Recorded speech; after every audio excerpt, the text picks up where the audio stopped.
D'abord, bonjour, merci à tous donc d'être venus à ces consultations citoyennes sur l'Europe.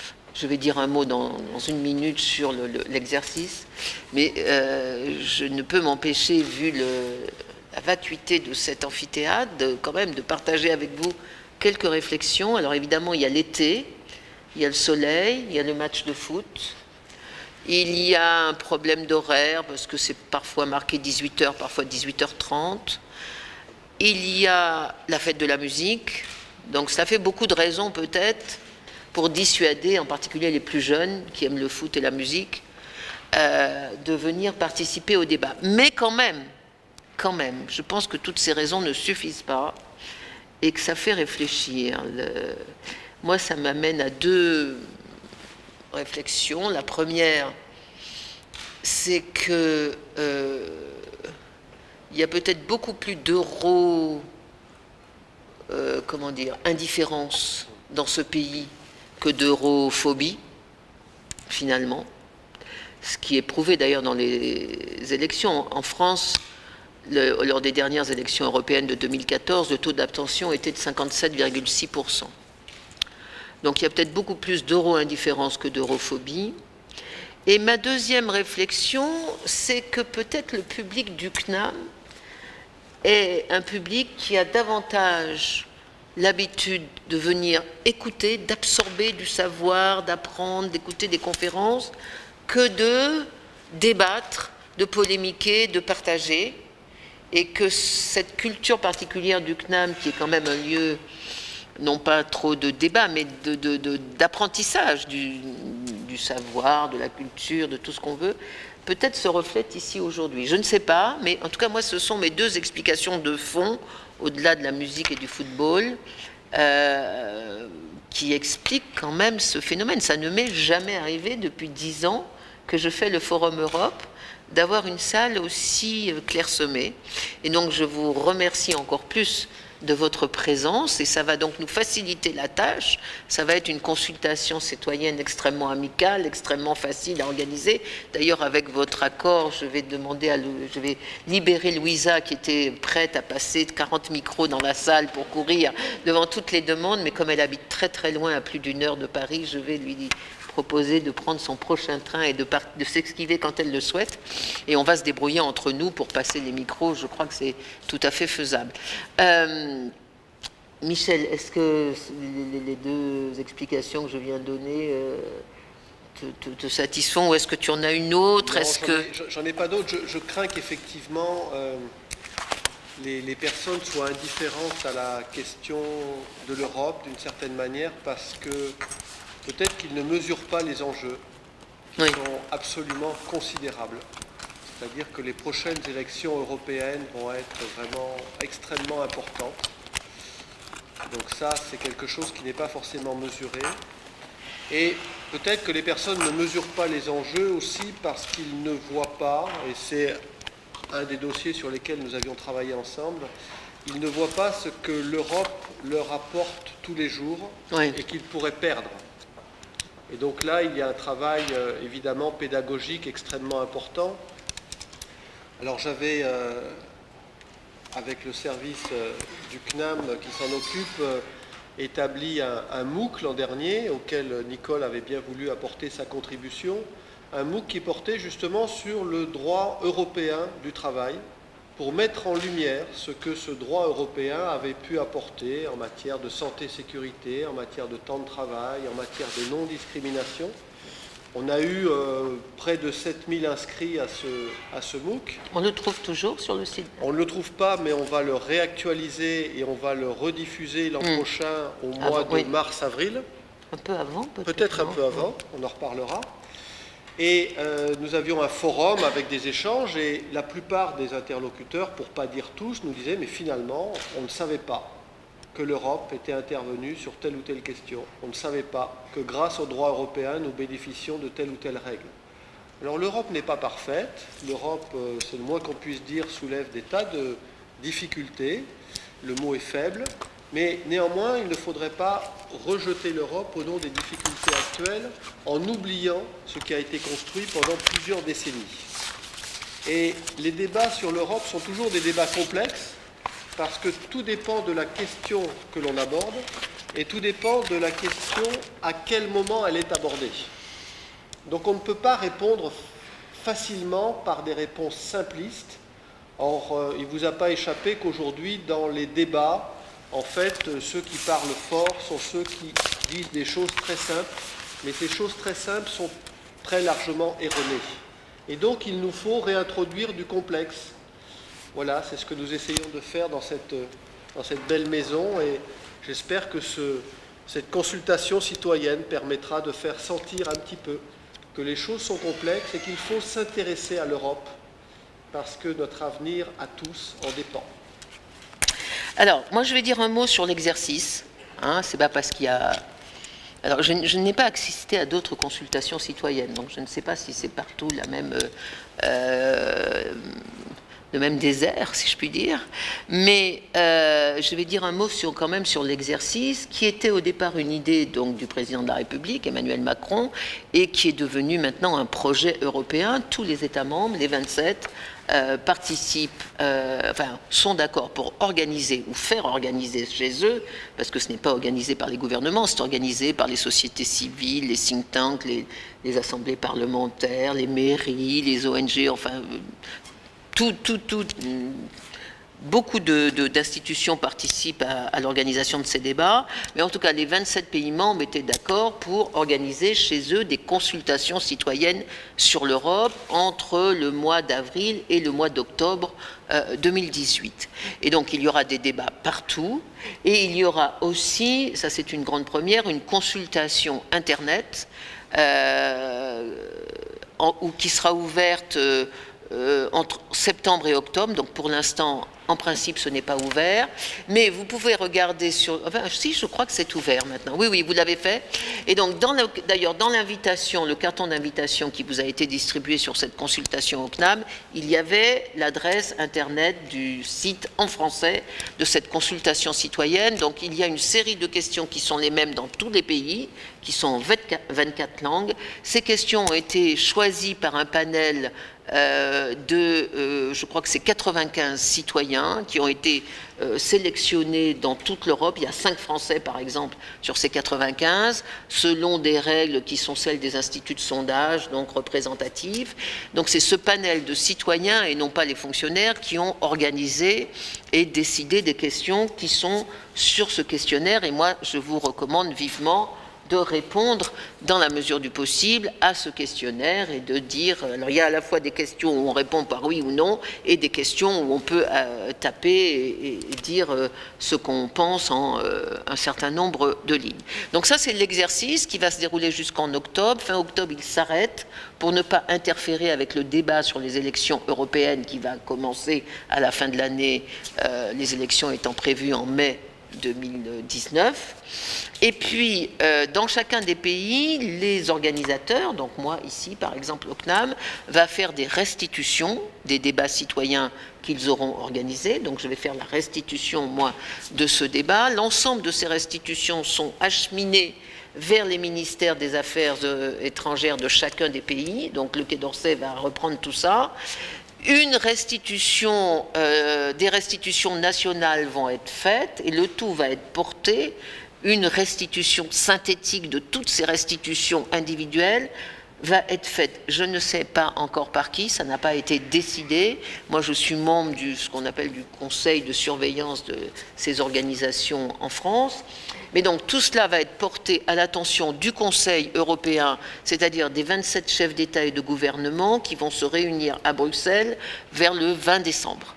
Et donc, les résultats de ces consultations citoyennes, c'est-à-dire les questions posées, les thèmes abordés, ce que les gens aiment, ce qu'ils n'aiment pas, ce qu'ils veulent, ce qu'ils ne veulent plus, tout cela va être porté dans un document écrit aux chefs d'État et de gouvernement en décembre. Donc les chefs d'État et de gouvernement n'ont bien sûr aucune obligation de tenir compte des propositions qui seront faites par les citoyens. Mais comme ils sont tous en période électorale, comme les élections européennes auront lieu bientôt, comme certains sont en élection électorale nationale, ils auraient quand même intérêt à tenir compte des préoccupations de leurs citoyens et, dans les projets de réforme qui seront avancés dans les mois et les années à venir, d'essayer, dans la mesure du possible, d'intégrer ces préoccupations citoyennes dans les projets de réforme qui sont avancés. Donc voilà l'exercice, entre guillemets. Il y a en France un site, une institution qui s'appelle toutel'Europe.eu, toute l'Europe en un seul mot, toutel'Europe.eu. C'est un site d'information sur l'Europe qui existe dans toutes les langues, mais qui existe en France, en français donc, et qui qui dépend institutionnellement du Premier ministre, donc qui assure une qualité d'information absolument objectif. C'est un site d'information, de documentation sur l'Europe. Il n'y a pas d'opinion, il n'y a pas de parti pris, sauf parfois quelques tribunes. Mais il y a vraiment, c'est un site de description le plus objectif possible sur l'état des lieux, les décisions qui sont prises, l'évolution des politiques, les budgets, combien ça coûte, comment ça marche, etc. Et ce site, donc, toutel'Europe.eu, est le site qui concentre aujourd'hui toutes les informations concernant ces consultations citoyennes. Donc moi, je suis allée voir aujourd'hui sur toute l'Europe, et donc là, il y a de l'agenda de toutes les consultations qui sont faites sur tout le territoire français et en Outre-mer, parce qu'il y en a aussi en Outre-mer. Donc vous verrez, aujourd'hui, il y en a 3, et demain, il y en a encore 3, et donc vous avez le calendrier, et si ça vous intéresse, vous pouvez y aller. Et donc toutes les restitutions seront aussi sur le site de toute l'Europe. Donc si vous êtes intéressé à suivre ce débat, vous allez sur le site de toutel'Europe.eu et vous aurez au jour le jour, avec des fiches d'information qui sont très très bien faites. C'est un site absolument formidable qui est fait par un groupe de journalistes, et vous aurez absolument toute l'actualité sur ces consultations citoyennes. Donc voilà pour l'exercice en tant que tel. Est-ce que c'est clair? Est-ce qu'il y a des questions que vous voulez poser, ou est-ce que c'est clair à ce stade? Bon, donc nous nous inscrivons dans ce contexte-là. Et donc, le deuxième chose, oui, dans le contexte des consultations citoyennes, les panels de citoyens ont identifié 6 domaines où on peut poser des questions, où on peut faire des débats. Je vous les lis rapidement. Prospérité et emploi, développement durable, sécurité, Europe dans le monde, innovation, unité de l'Europe. Et donc, si on était 400, on aurait fait des groupes de travail. Si on était 400 sur 2 jours, on aurait fait des groupes de travail sur ce système. Comme ce n'est pas le cas aujourd'hui, on ne va pas suivre absolument ces systèmes. Moi, vous êtes libre de poser des questions, de faire des commentaires sur l'ensemble des sujets qui vous paraissent à vous importants. Et de toute façon, je suis sûre que tout ce qu'on va dire va pouvoir entrer dans une de ces 6 thématiques. Voilà. Et donc, pour l'organisation de notre débat, moi, j'avais pensé séparer le temps en 2, de séparer premièrement des questions sur l'extérieur, c'est-à-dire l'Europe dans le monde, la sécurité, la défense, les réfugiés, le Moyen-Orient, le terrorisme, enfin, toute cette partie-là, et une deuxième partie de débat sur l'Europe et nous, l'Europe de l'économie, du social, de la culture, de l'éducation, Erasmus, l'avenir de tout ça, et donc d'avoir, bon, il est 6h30, on n'est pas obligé de tenir jusqu'à 8h, mais d'avoir 2 parties. On peut essayer de faire 3 quarts d'heure et 3 quarts d'heure. Ce serait, je crois, une bonne chose. On peut commencer, je ne sais pas jusqu'à quand vous êtes là, on peut commencer par le premier si vous le souhaitez. On va commencer par la première partie, l'Europe chez nous, l'Europe et nous, c'est-à-dire tout ce qui concerne l'économie, le social, l'éducation, la culture, le droit du travail, l'organisation interne de l'Europe, les institutions de l'Europe, comment ça marche, etc. Et on regardera pour le dernier paquet de 3 quarts d'heure les questions qui concernent l'Europe dans le monde, la sécurité, la défense, le terrorisme, etc., etc. Si vous en étiez d'accord, on pourrait faire comme ça. Et deuxièmement, pour chacune de vos interventions, dans la mesure du possible, ce qui serait bien, parce que j'avais appelé ce forum... non, ça a disparu, mais le sous-titre était de nos doléances et nos espérances. Et donc, dans vos interventions, si vous pouviez commencer par dire ce que vous n'aimez pas, ce que vous ne comprenez pas, vraiment ce qui vous énerve dans l'Europe sur le dossier que vous voulez évoquer, et deuxièmement, ce que vous aimeriez voir, ce que votre idée, votre espoir, votre... Voilà. Dans la mesure du possible, je pense qu'on pourrait s'accorder sur cette méthode, les doléances, parce que quand même, il faut dire, l'Europe est très critiquable. Et pour ceux qui étaient venus à la conférence de Jean Arthuis la dernière fois, il ne faut surtout pas laisser la critique de l'Europe aux anti-européens. Et donc, si l'Europe a des politiques ou des fonctionnements qui vous scandalisent ou qui simplement vous énervent ou vous étonnent, il faut le dire. Et c'est absolument vital que la réforme de l'Europe intègre des réformes sur ce qui ne fonctionne pas. Et moi, si j'avais le temps, je pourrais vous faire une conférence de 2 heures sur tout ce qui ne va pas et dans l'Union européenne. Et à chaque Forum Europe, j'essaye d'avancer quelques idées sur ce plan-là. Donc, il ne faut surtout pas hésiter. Et deuxièmement, si vous avez une idée, si vous aimeriez voir autre chose différemment, avec d'autres gens, une autre institution, eh bien aussi, si vous avez des propositions, de le dire. Est-ce que ça vous paraît une bonne méthode? Oui? Bon. Et évidemment, dans la mesure du possible, nous commenterons, nous répondrons, pas forcément répondre, mais commenter vos différentes interventions. Tout ceci est enregistré. Alors, moi, je vais faire le compte-rendu, je le ferai évidemment de façon anonyme. Personne, j'en connais quelques-uns, personne ne sera cité. Donc tout cela est anonyme, ce qui devrait vous permettre d'être libre de parole. Vous êtes évidemment filmé, mais vos noms n'apparaissent pas. Donc ceci peut aussi accroître la liberté de discussion dans ce forum. Donc voilà comment je vous propose de fonctionner. Et si ça vous convient, eh bien le micro va passer une première fois. Est-ce que quelqu'un veut se lancer une première fois? Allez, monsieur. Et oui, non, faites passer le micro à monsieur qui a été le premier volontaire, mais si vous l'êtes, vous l'aurez après. Et je propose qu'on prenne par groupe de 3, on regarde si on a un petit commentaire, et on continue. Donc on est sur les questions intérieures, on est bien d'accord, hein?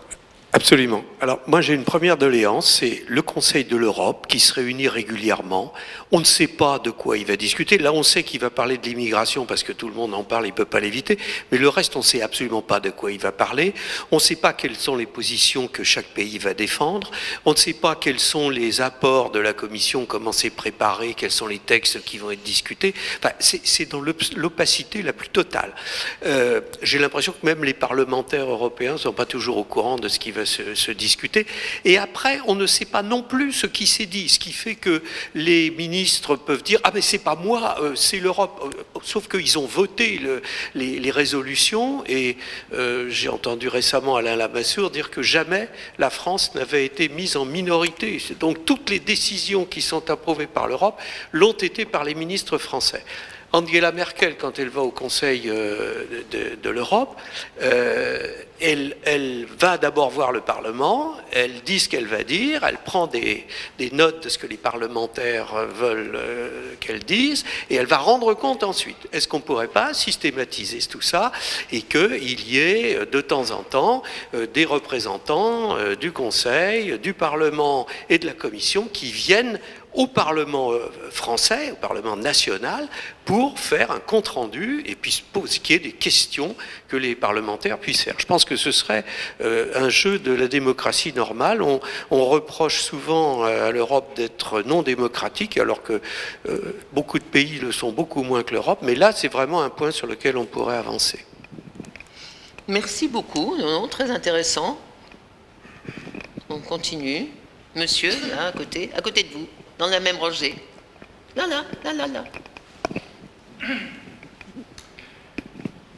Bien, merci. Alors, il y a quelque chose qui m'inquiète également beaucoup pour l'année prochaine, c'est beaucoup de personnes ne voient pas encore exactement comment on veut construire l'Europe. Est-ce qu'on veut faire à la mode américaine, une association d'États, ou est-ce que vraiment on continue sur ce qui a été décidé chez nous, c'est-à-dire donc une Europe, mais on n'a jamais entendu parler véritablement du patron de l'Europe. À part, bien sûr, si on veut considérer celui qui est actuellement le chef du Parlement européen. Bon. Alors, il se trouve que c'est bien complexe tout cela, mais cependant, je crois qu'il faudrait quand même que nos autorités responsables dans la mesure fassent des éclaircissements dans ce domaine-là, je crois. Parce que autour de moi, beaucoup ne voient pas du tout comment construire l'Europe. Et pourquoi, éventuellement, ça se passe d'un côté, enfin, d'une façon ou d'une autre, et ça trouble beaucoup de gens. Par contre, j'ai une idée particulière, en ce sens que, pour moi, l'Europe, on aurait besoin de quelqu'un comparable à François Ier. Pourquoi je dis ça? Parce que François Ier, pour réunir tous les Français, qu'est-ce qu'il avait fait? Son décret de Villers-Cotterêts, n'est-ce pas? Obligeant tout le monde à apprendre le français. Or, chez nous, en Europe, nous avons quand même un éminent personnage dont on oublie bien souvent son nom. Il a créé lui-même, en consacrant sa vie à cela, une langue universelle. Langue universelle qui a été confirmée à la Société des Nations le 22 septembre 1922. Ça a été proposé, bien sûr, à tous les pays membres de l'époque, mais cependant, bien sûr, il y a eu malheureusement la guerre que nous avons connue, 39-40, et bien sûr, on a pensé bien sûr à communiquer avec les vainqueurs qui sont venus chez nous, mais il y en a eu avant des vainqueurs, et ceux-là, on les a oubliés, tous les Russes, le travail qu'ils ont fait aussi. On n'a eu que les Américains. Or, personnellement, j'ai été réfugié au mois de mai 1944 par des bombes américaines qui sont tombées sur Le Pontet, dans le Vaucluse. Et je vous garantis, il y en a eu des morts ce jour-là. Il y en a 18 dans un petit quartier de rien du tout. J'ai vu moi-même... Ce que vous voulez, c'est l'espéranto, c'est ça? Pardon? La langue universelle que vous souhaitez, c'est l'espéranto. Et oui, je vous dirais qu'on a mis au Panthéon dernièrement Jean Zé, qui était inspecteur du ministère de l'Éducation nationale, qui était très favorable. Et de même que nous avons également Marie Curie, qui a milité justement dans ce domaine-là. Et on peut trouver cela dans un livre qui est paru à la librairie de la Sorbonne. Il n'est pas tellement propagé dans les bibliothèques, en tout cas. Voilà. Alors, pour l'instant, je vous dirai que ça, mon sentiment d'emblée, quoi. C'est bien. Merci. La suite. Madame, derrière. Juste derrière vous, voilà. Oui, je voudrais juste rebondir sur quelque chose là qui m'a interpellée quand vous avez dit qu'il faut bien faire attention qu'effectivement les Français ne perçoivent pas tout ce que l'Europe leur apporte. Moi, il y a une chose qui me frappe, c'est que souvent, à travers les médias, on véhicule une image négative de l'Europe. Je vois souvent, quand j'écoute la télé ou j'écoute la radio, on dit « Ah, ça, les pays n'ont pas réussi à se mettre d'accord. Ah, ça, les pays n'ont pas réussi à se mettre d'accord. » J'ai un exemple encore très vivant d'hier où on parlait, il y avait un focus au journal de 20h sur le problème que pose le coût en matière d'innovation thérapeutique et de la mise sur le marché donc des thérapies innovantes qui coûtent très cher dans le cas de la médecine personnalisée. Et le problème se pose du coût de ces thérapies, ces thérapeutiques, à qui qui va pouvoir être concerné et qui va rembourser. Et le discours s'est terminé en disant, mais au niveau européen, par rapport aux politiques de prix, les pays ne se mettent pas d'accord. C'est souvent qu'on entend ça, les pays ne se mettent pas d'accord. Je trouve que là, au niveau médiatique, il y aurait peut-être un message à faire passer que on ne véhicule pas toujours, qu'on n'insiste pas toujours sur une vision négative de l'Europe, mais qu'on puisse par exemple dire « Ah ben oui, on a développé tel médicament, c'est grâce à des équipes de recherche européennes qui ont impliqué tel pays, etc. » Simplement sur le message qu'on véhicule, je pense que là aussi, il y a un travail à faire, parce que je pense que pour les gens qui écoutent d'une oreille une information, ils vont retenir « Ah ben oui, là, De toute façon, ça sert à rien, ils ne s'étaient encore pas mis d'accord. Ah là, ça sert à rien, ils ne s'étaient encore pas mis d'accord. C'est juste, je pense qu'il y a quelque chose, là, un travail au niveau médiatique à faire. Merci beaucoup, ça fait 3. Alors on va pouvoir, Michel, est-ce que vous voulez commencer? Rapidement, quelques commentaires. Il faut appuyer là. Et là, d'accord. J'ai pas la réponse aux questions que vous soulevez. Les questions que vous soulevez sont tout à fait importantes et elles sont représentatives des préoccupations de nos concitoyens. Alors sur le dernier point, vous le savez, c'est toujours plus intéressant de dire qu'un train n'est pas arrivé à l'heure que de dire qu'un train est arrivé à l'heure. Et puis il y a, et ça se développe dans de nombreux pays, et la France n'est pas épargnée, eh bien il y a le développement d'un propos anti-européen facile, c'est-à-dire que quand quelque chose ne va pas, c'est forcément du fait de l'Europe, et on ne rentre évidemment pas dans les détails. C'est-à-dire qu'on ne rentre pas dans la complexité pour savoir si ça vient du Parlement européen, de la Commission, du Comité des ministres, d'une décision de la Cour de justice. Non, c'est l'Europe. Ça me fait un petit peu penser à la situation à la fin du XIXe siècle en France, quand la République avait du mal à véritablement prendre sa place. On ne rejetait pas le modèle républicain au regard de telle ou telle règle. Mais il a fallu longtemps pour que la République puisse véritablement devenir le régime juridique, le régime politique applicable en France. Il a fallu un certain temps. Ça ne s'est pas fait naturellement. Tout le monde n'était pas d'accord. Eh bien, je crois qu'une des questions qui nous est posée aujourd'hui, c'est que l'Europe est critiquable. Nicole Gnesotto le disait, elle est très critiquable sur de très nombreuses questions, mais ce n'est pas pour autant qu'il faut la rejeter. Et donc il faut rentrer dans cette perspective, et je partage tout à fait ce que vous dites, il faut rentrer dans cette perspective de mettre en lumière les éléments positifs apportés par l'Europe. Bon, ça c'est un travail pédagogique qu'il faudrait faire à l'égard des médias, et c'est un travail que tous les citoyens peuvent faire par rapport aux médias qu'ils utilisent, par rapport à la presse qu'ils utilisent, de temps en temps, de dire, mais mettez aussi en lumière les éléments positifs. Très, très rapidement. Ensuite, sur la question, les choses sont complexes et votre question est tout à fait intéressante. Le Conseil de l'Europe, c'est le Conseil européen, on est bien d'accord, puisqu'on a le Conseil de l'Europe par ailleurs. C'est assez complexe. La question que vous soulevez est importante, elle est complexe. On peut souhaiter évidemment qu'il y ait plus de transparence. On peut tous le souhaiter. On peut souhaiter qu'il y ait plus de transparence sur les décisions, sur quelles décisions ont été prises par quels acteurs. En même temps, il faut laisser un peu de place au débat en interne. On ne sait pas tout ce qui se passe au Conseil des ministres en France. C'est-à-dire qu'il ne faudrait pas... enfin, on peut, mais il y a quand même un risque à exiger de l'Europe un certain nombre de règles en matière de transparence que l'on n'exige pas des pouvoirs publics en France. Et donc, je ne sais pas si vous avez l'occasion, mais si vous allez sur les sites européens, notamment sur Eurlex, on trouve énormément de documents.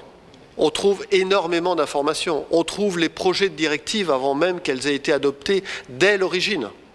On trouve, je ne sais pas, je parle de ce que je connais, en matière de jurisprudence, on trouve les avis des avocats généraux dès qu'ils ont été rendus. Ce n'est pas encore le cas en France. Vous n'avez pas encore très facilement accès à un certain nombre d'avis au Conseil d'État ou à la Cour de cassation. Ensuite, on a un certain nombre de préoccupations à avoir sur la manière dont nos propres élus français travaillent avec les élus européens. Il se trouve qu'à un moment donné, j'ai été expert auprès du Parlement européen sur la commission qui s'occupait d'égalité de traitement et égalité des chances. Je voyais que dans certains pays, les députés européens de ce pays travaillaient avec les députés de leur pays sur un certain nombre de questions. On a visiblement un certain nombre de difficultés en France et ce n'est pas lié à telle ou telle sensibilité politique. Toutes les sensibilités politiques sont concernées. Et puis, concernant la dernière remarque de monsieur, je ne sais pas. Il faut réfléchir concernant les langues. Vous savez qu'il y a une réflexion en cours et que le président de la République est intervenu et que l'ambassadeur de France auprès de l'Union européenne est intervenu justement pour que, tout simplement, on respecte la langue française dans un certain nombre de réunions qui ont lieu au niveau de l'Union européenne et que tout ne se fasse pas dans la langue très respectable de Shakespeare. Mais à l'Union européenne, on ne parle pas la langue de Shakespeare, on parle une espèce de globish. Et j'aime bien la formule d'Umberto Eco qui nous dit « la langue de l'Europe, c'est la traduction ». Il serait souhaitable que chaque ressortissant d'un pays européen parle 2 ou 3 langues européennes.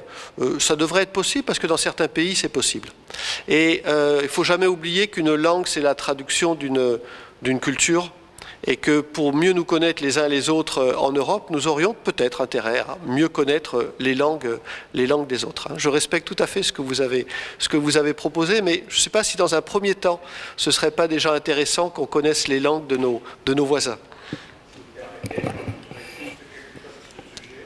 Si au traité de Rome, on avait demandé à tous les élèves des classes publiques, des classes élémentaires, d'apprendre ce moyen qui a été créé par un homme quand même, et bien de l'apprendre, nous n'en serions pas là, j'en suis presque sûr, le ciel me dit ça toutes les nuits, voyez-vous. Vous avez de la chance parce que moi le ciel ne me parle pas, mais j'espère qu'un jour. Beaucoup de choses, voyez-vous, et bien j'en dors pas la nuit, madame. Écoutez, moi je ne veux pas monopoliser trop non plus la parole, il ne faut pas qu'on parle trop nous tous les deux, mais je veux de 3 petites choses. Un, sur le modèle allemand, et en particulier le dialogue entre Mme Merkel et son Parlement sur la préparation du Conseil européen et les résultats du Conseil européen. Je trouve que c'est un bon modèle. Ça ne cadre pas avec la culture démocratique française, qui est quand même plutôt une culture verticale que parlementaire, mais je trouve que c'est une bonne idée. Et que des représentants de la Commission, des parlementaires... Alors, pour les parlementaires européens, ils viennent. Il y a des réunions très souvent entre les parlementaires français et les parlementaires européens dans le cadre d'une institution qui s'appelle le COSAC, donc tout ça existe. Mais que des commissaires européens puissent venir parfois parler au Parlement français, je trouve que c'est aussi une bonne idée. Sur l'inquiétude sur le fait qu'on ne sait pas où ça va. Ça, vous avez parfaitement raison, mais cette inquiétude, personne ne peut la lever. Ça n'est pas une mauvaise volonté de tel ou tel, c'est simplement qu'on n'est pas d'accord entre les pays européens pour savoir où on va. Est-ce qu'on va vers une Europe fédérale? Est-ce qu'on va vers les États-Unis d'Europe? Est-ce qu'on va vers une coopération d'États-nations? Les États sont totalement divisés sur cet objectif depuis le début. Et donc, vous n'aurez jamais la réponse à votre question tant qu'ils ne seront pas d'accord. Et pour l'instant, le fait est que nous sommes plus divisés que jamais entre Européens. Donc, je comprends votre interrogation, mais c'est justement cette incertitude sur la finalité qui permet à tout le monde d'avancer en disant, bon, on n'a pas vraiment choisi, donc mon idée a peut-être encore une chance. Et c'est cette incertitude qui tient tout le monde ensemble. Et troisièmement, alors là, sur la question de la communication négative, en particulier de la presse, oui, je suis complètement d'accord avec vous. L'Europe, l'Europe, c'est le bouc émissaire. C'est-à-dire, c'est le fautif. Ils sont nuls, ils sont loin, ils sont super payés, mais ils font rien, ils ne connaissent pas, ils sont jamais d'accord. De toute façon, ils sont pas dans la vie réelle, etc., etc. Bon, ça fait partie de la critique. Alors qui n'est pas forcément juste, mais qui est une critique qu'il faut prendre en compte, parce qu'il ne faut pas la laisser au mouvement populiste et anti-européen. C'est vrai qu'il y a une partie des fonctionnaires européens, des institutions européennes, qui nagent dans un autre monde et qui ne connaissent pas la réalité quotidienne des gens. Mais quant à la communication et la presse, vous avez raison. Moi, il se trouve que dans une autre enceinte que je préside, l'IHEDN, l'Institut des hautes études de défense nationale, on avait eu la même impression que les journalistes français en France ne connaissent rien à la défense, ne comprennent pas et disent n'importe quoi sur l'Irak, les réfugiés, etc. Et donc, on a décidé de faire des modules pour la presse, des modules de formation, et ça marche très très bien. Donc peut-être qu'au CNAM, on pourrait créer un module de formation réservé aux journalistes, presque gratuit. On pourrait le faire presque gratuit. Moi, je suis service public complètement, mais je trouve que c'est une bonne idée. Oui, mais je trouve que c'est une bonne idée d'aider à la formation d'une communication positive, non pas de façon idéologique, mais positive quand elle doit l'être. C'est-à-dire, au lieu de dire les Européens ne sont pas d'accord et donc on n'a pas tel médicament, peut-être de dire, grâce aux accords des Européens, on a ça comme progrès en médecine depuis les 10 dernières années. Donc ça, je note la proposition, une UE spéciale journaliste. Oui, non, mais on pourrait leur faire une session de 4-5 jours, une session de formation permanente. Je trouve que, vous savez que, alors je ne sais pas si c'est toujours vrai, mais ça prouve aussi l'état de la presse française, l'intérêt de la presse française pour l'Europe. Une grande télévision comme, comment on dit maintenant, la Une, on dit la Une, on dit plus antenne, la Une, n'a pas de correspondant permanent à Bruxelles. TF1, voilà. N'a pas de correspondant permanent à Bruxelles. C'est quand même un signe très intéressant, alors que la 2 l'a. Mais TF1 n'a pas. Donc ça montre à quel point la préoccupation européenne est quand même loin des publicitaires, puisque c'est ça en l'occurrence qui fait l'ordre du jour des télévisions. On reprend 3 autres séries. Alors, monsieur et monsieur là-bas. Où est le micro? Alors, derrière, vous voulez le garder, monsieur? Oui, j'aurais souhaité intervenir. Eh bien, alors, allez-y. Est-ce que ça... Ah oui. Oui, ça marche. Alors, j'ai quelques commentaires dont je ne sais pas très bien s'ils sont des doléances ou des espérances. On a parlé du secret, mais plutôt en parlant du Conseil européen. Je pense que au niveau de la Commission, il y a quand même aussi quelques difficultés. Je pense notamment à la négociation des accords commerciaux TAFTA, TTIP, CETA. Enfin, CETA et TAFTA.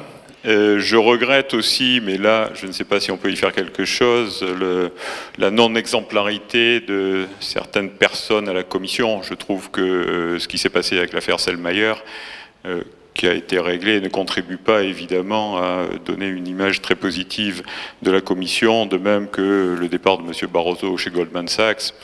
Même si il n'a enfreint aucune loi, il y a un comportement éthique derrière qui devrait quelque part transcender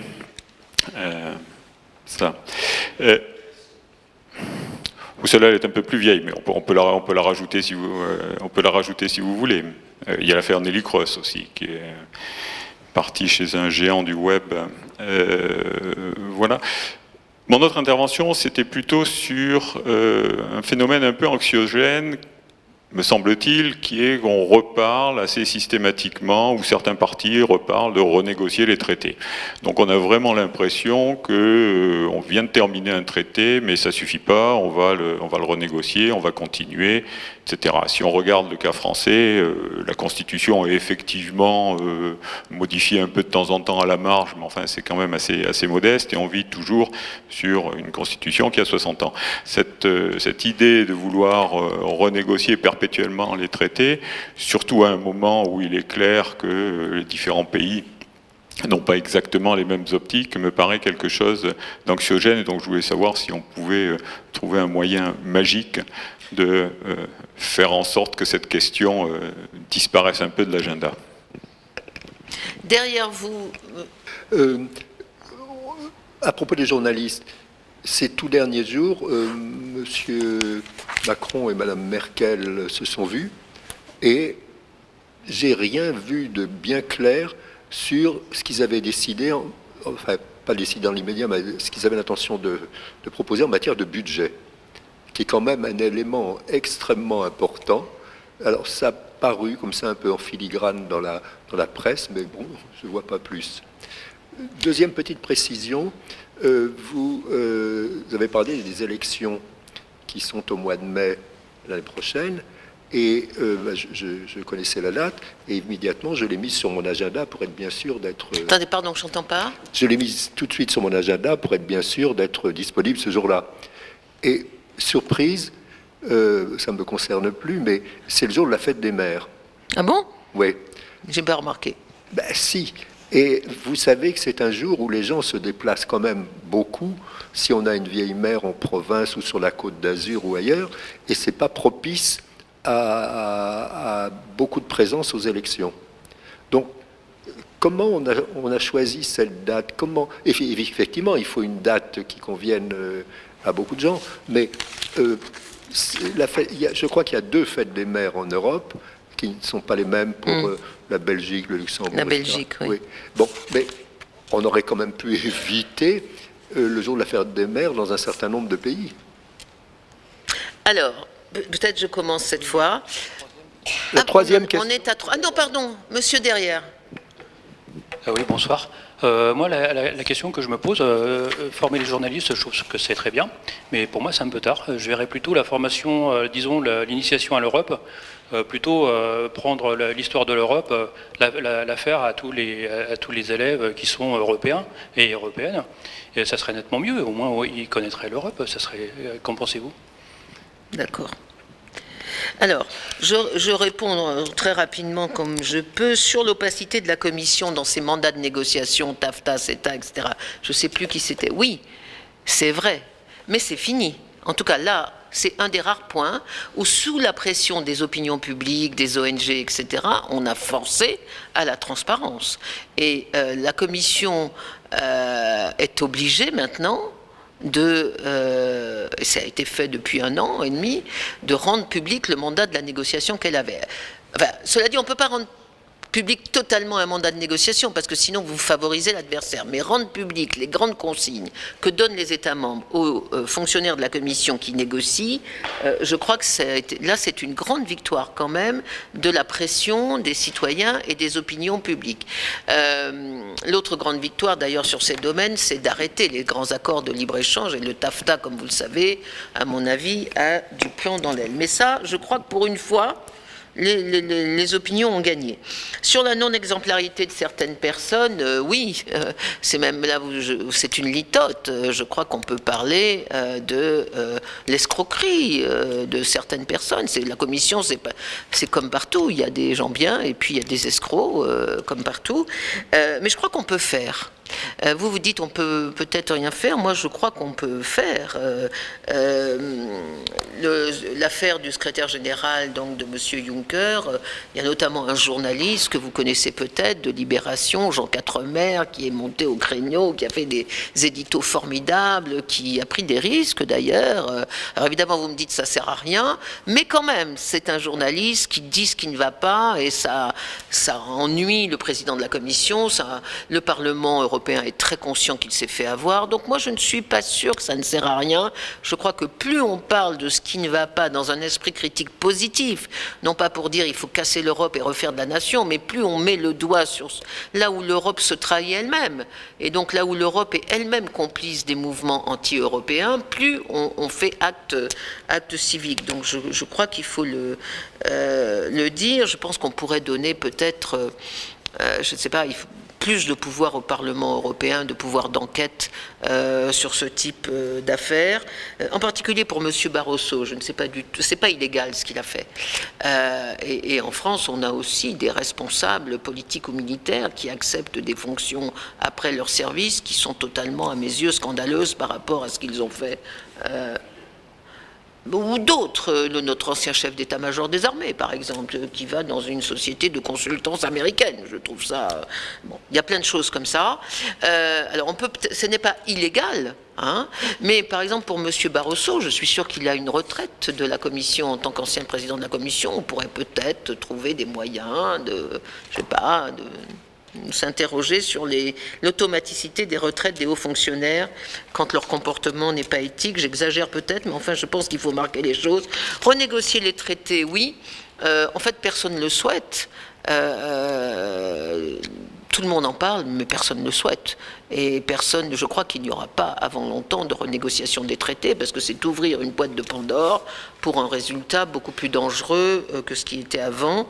Le budget de la zone euro proposé par M. Macron et Mme Merkel il y a 2 jours, vous dites que c'est pas clair. Ben non, c'est pas clair parce que c'est pas clair. Ils ne savent pas eux-mêmes ce qu'il va y mettre dedans. Donc, alors en revanche, par rapport à ce qui a été dit la première fois sur l'absence de transparence, moi, il se trouve que je fais demain une émission de radio sur la crise allemande, et donc j'ai cherché communiqué de, comment ça s'appelle, Merkel, eh bien c'est très difficile à trouver, même sur le net. Pourtant, ça n'a pas confidentiel, il n'y a rien de secret, c'est une déclaration commune des présidents français et allemands, c'est très difficile à trouver.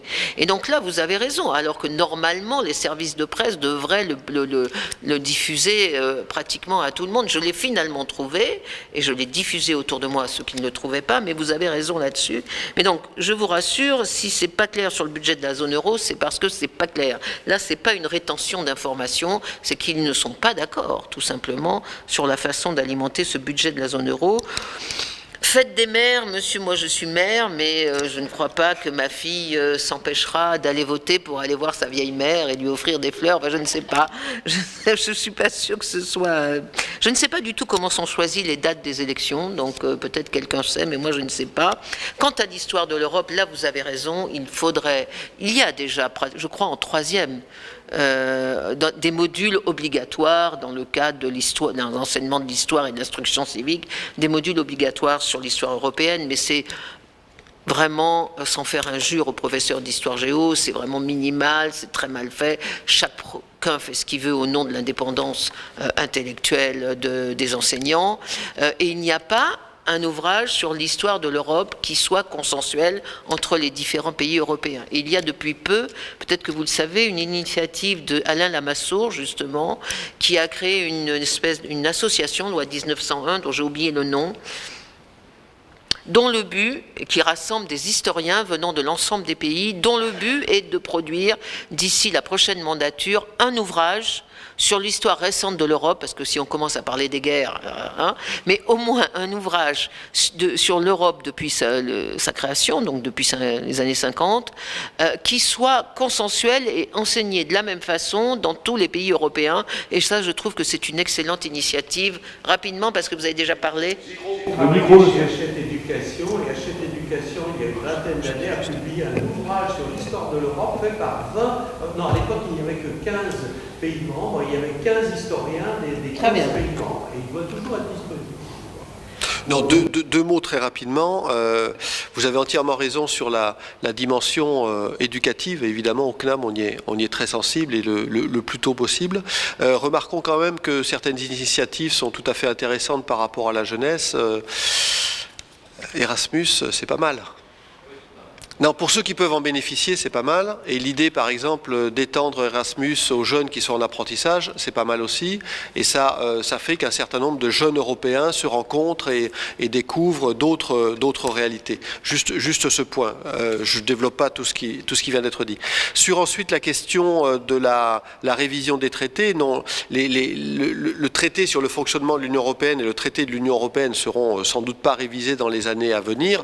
Il est possible, ceci dit, qu'il y ait des adjonctions au traité. Il y a déjà eu un certain nombre de choses après la crise financière de 2008. Donc il est possible que de nouveau il y ait des adjonctions.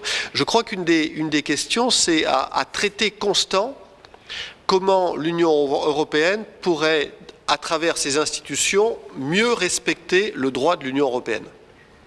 On voit quand même un certain nombre de dérives où un certain nombre de décisions ont été prises ces dernières années par des instances de l'Union européenne qui ne sont plus en adéquation avec les textes mêmes de l'Union européenne. Regardez en particulier la Charte des droits fondamentaux de l'Union européenne.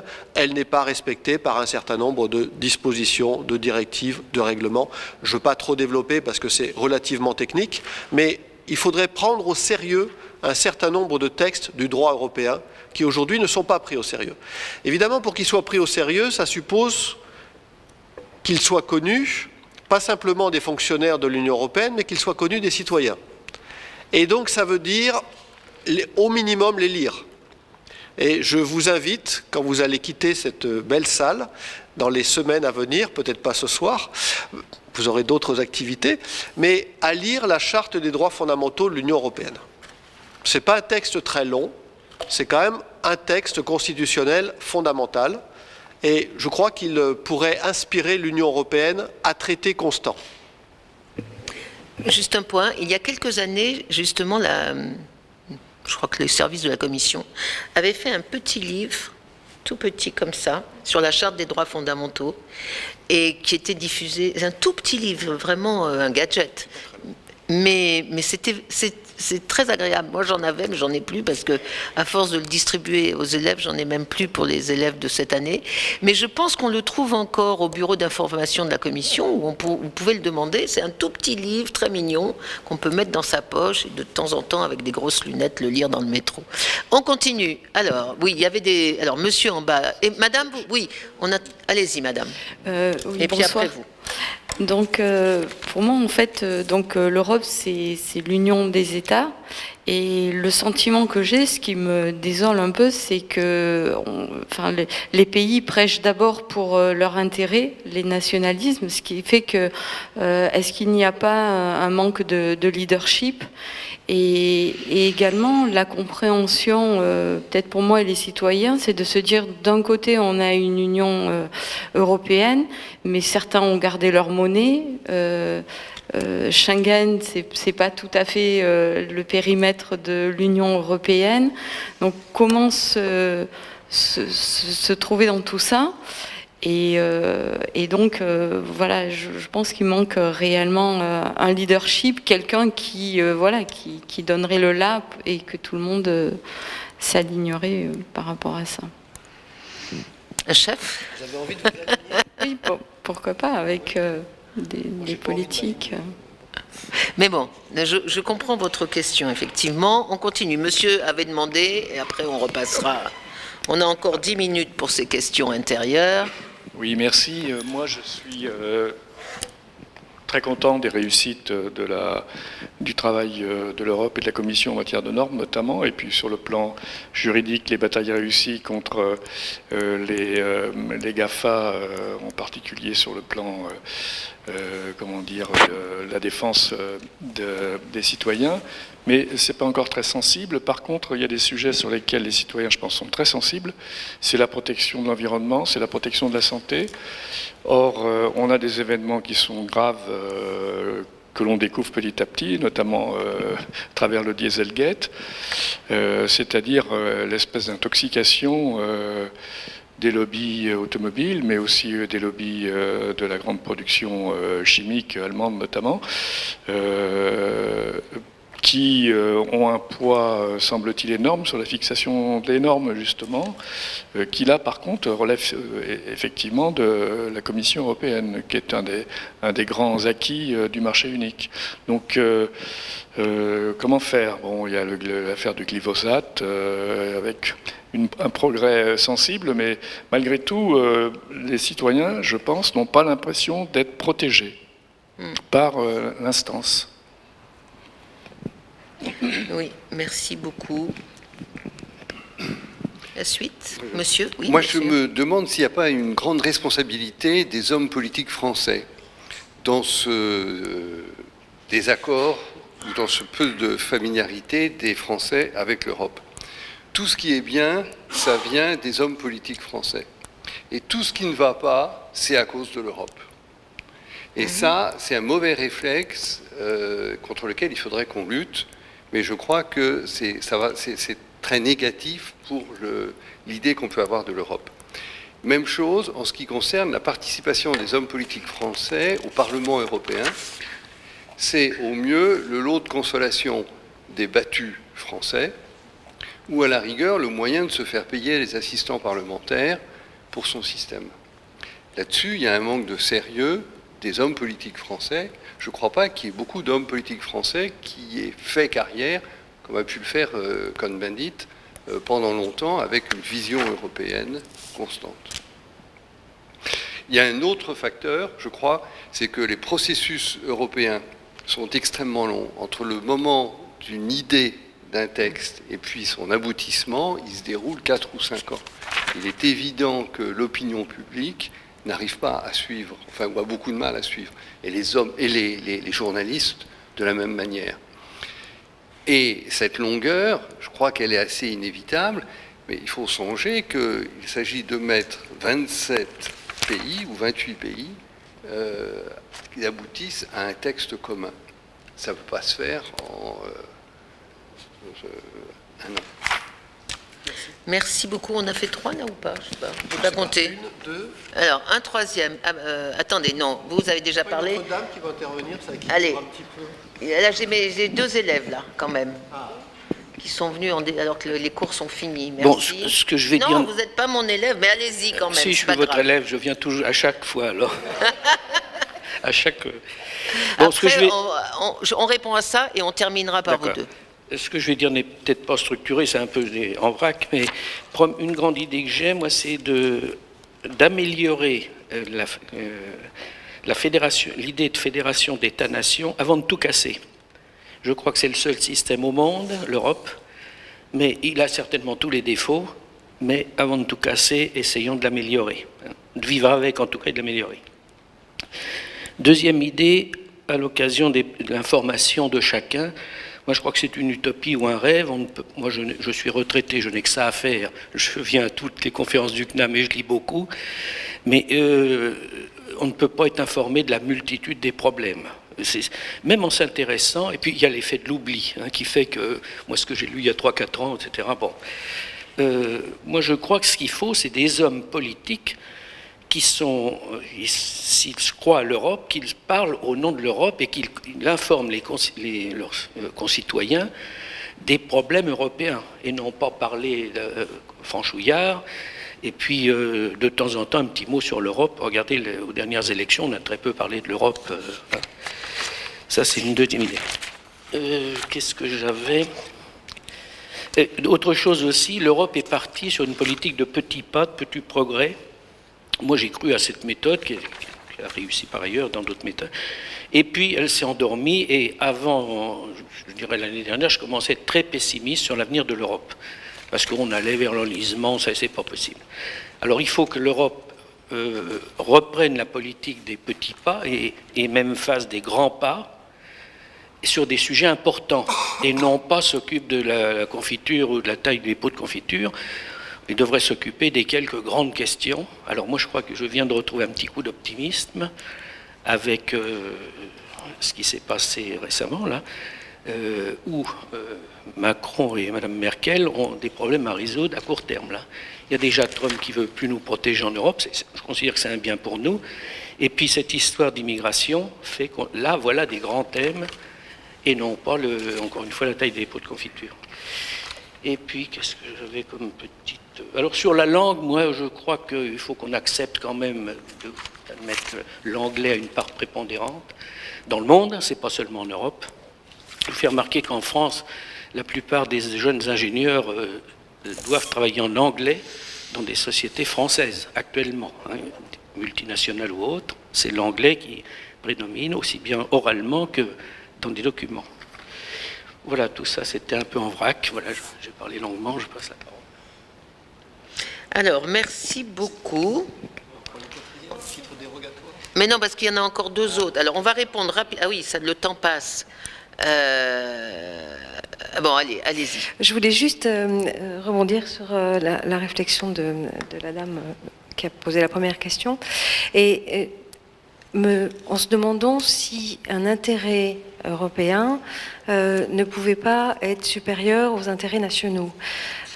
Plus on avance dans la découverte du fonctionnement des institutions, plus on se rend compte que chaque État déploie des stratégies d'influence considérables pour protéger ses propres intérêts nationaux dans les compromis, dans les négociations. Est-ce que c'est juste une utopie de se dire qu'il peut y avoir un intérêt européen qui serait au-dessus des intérêts nationaux et qui s'impose ? Et enfin, derrière, notre élève qui vient de très loin. Vous venez d'où ? Mexique. Mexique. Et bon, moi j'ai une proposition qui, à mon avis, pourrait contribuer à résoudre beaucoup de choses qui ont été dites ici. C'est de créer une chaîne de télévision européenne qui serait un euromélange entre Arte et la chaîne parlementaire et quelque chose comme ça. Et peut-être investir aussi dans des émissions radio qui soient dans le même esprit, entre culture et information, pour que les institutions européennes puissent maîtriser plus l'information qu'ils souhaitent donner aux citoyens. Et la deuxième chose que je voulais dire, c'était une doléance qui m'a été apportée. Donc je vous la délivre comme ça par comment on appelle ça par procuration. C'est que l'Union européenne devrait prendre position et plus ouvertement et ouvrir plus ouvertement pour développer des droits dans tous les pays. La personne qui m'a dit ça était très concernée par le droit à l'avortement, par exemple, qui n'est pas encore les droits à l'ordre du jour dans certains pays de l'Union européenne, alors que dans d'autres pays, ça fait des années que ça existe. Par exemple, en France, ça fait assez longtemps, heureusement.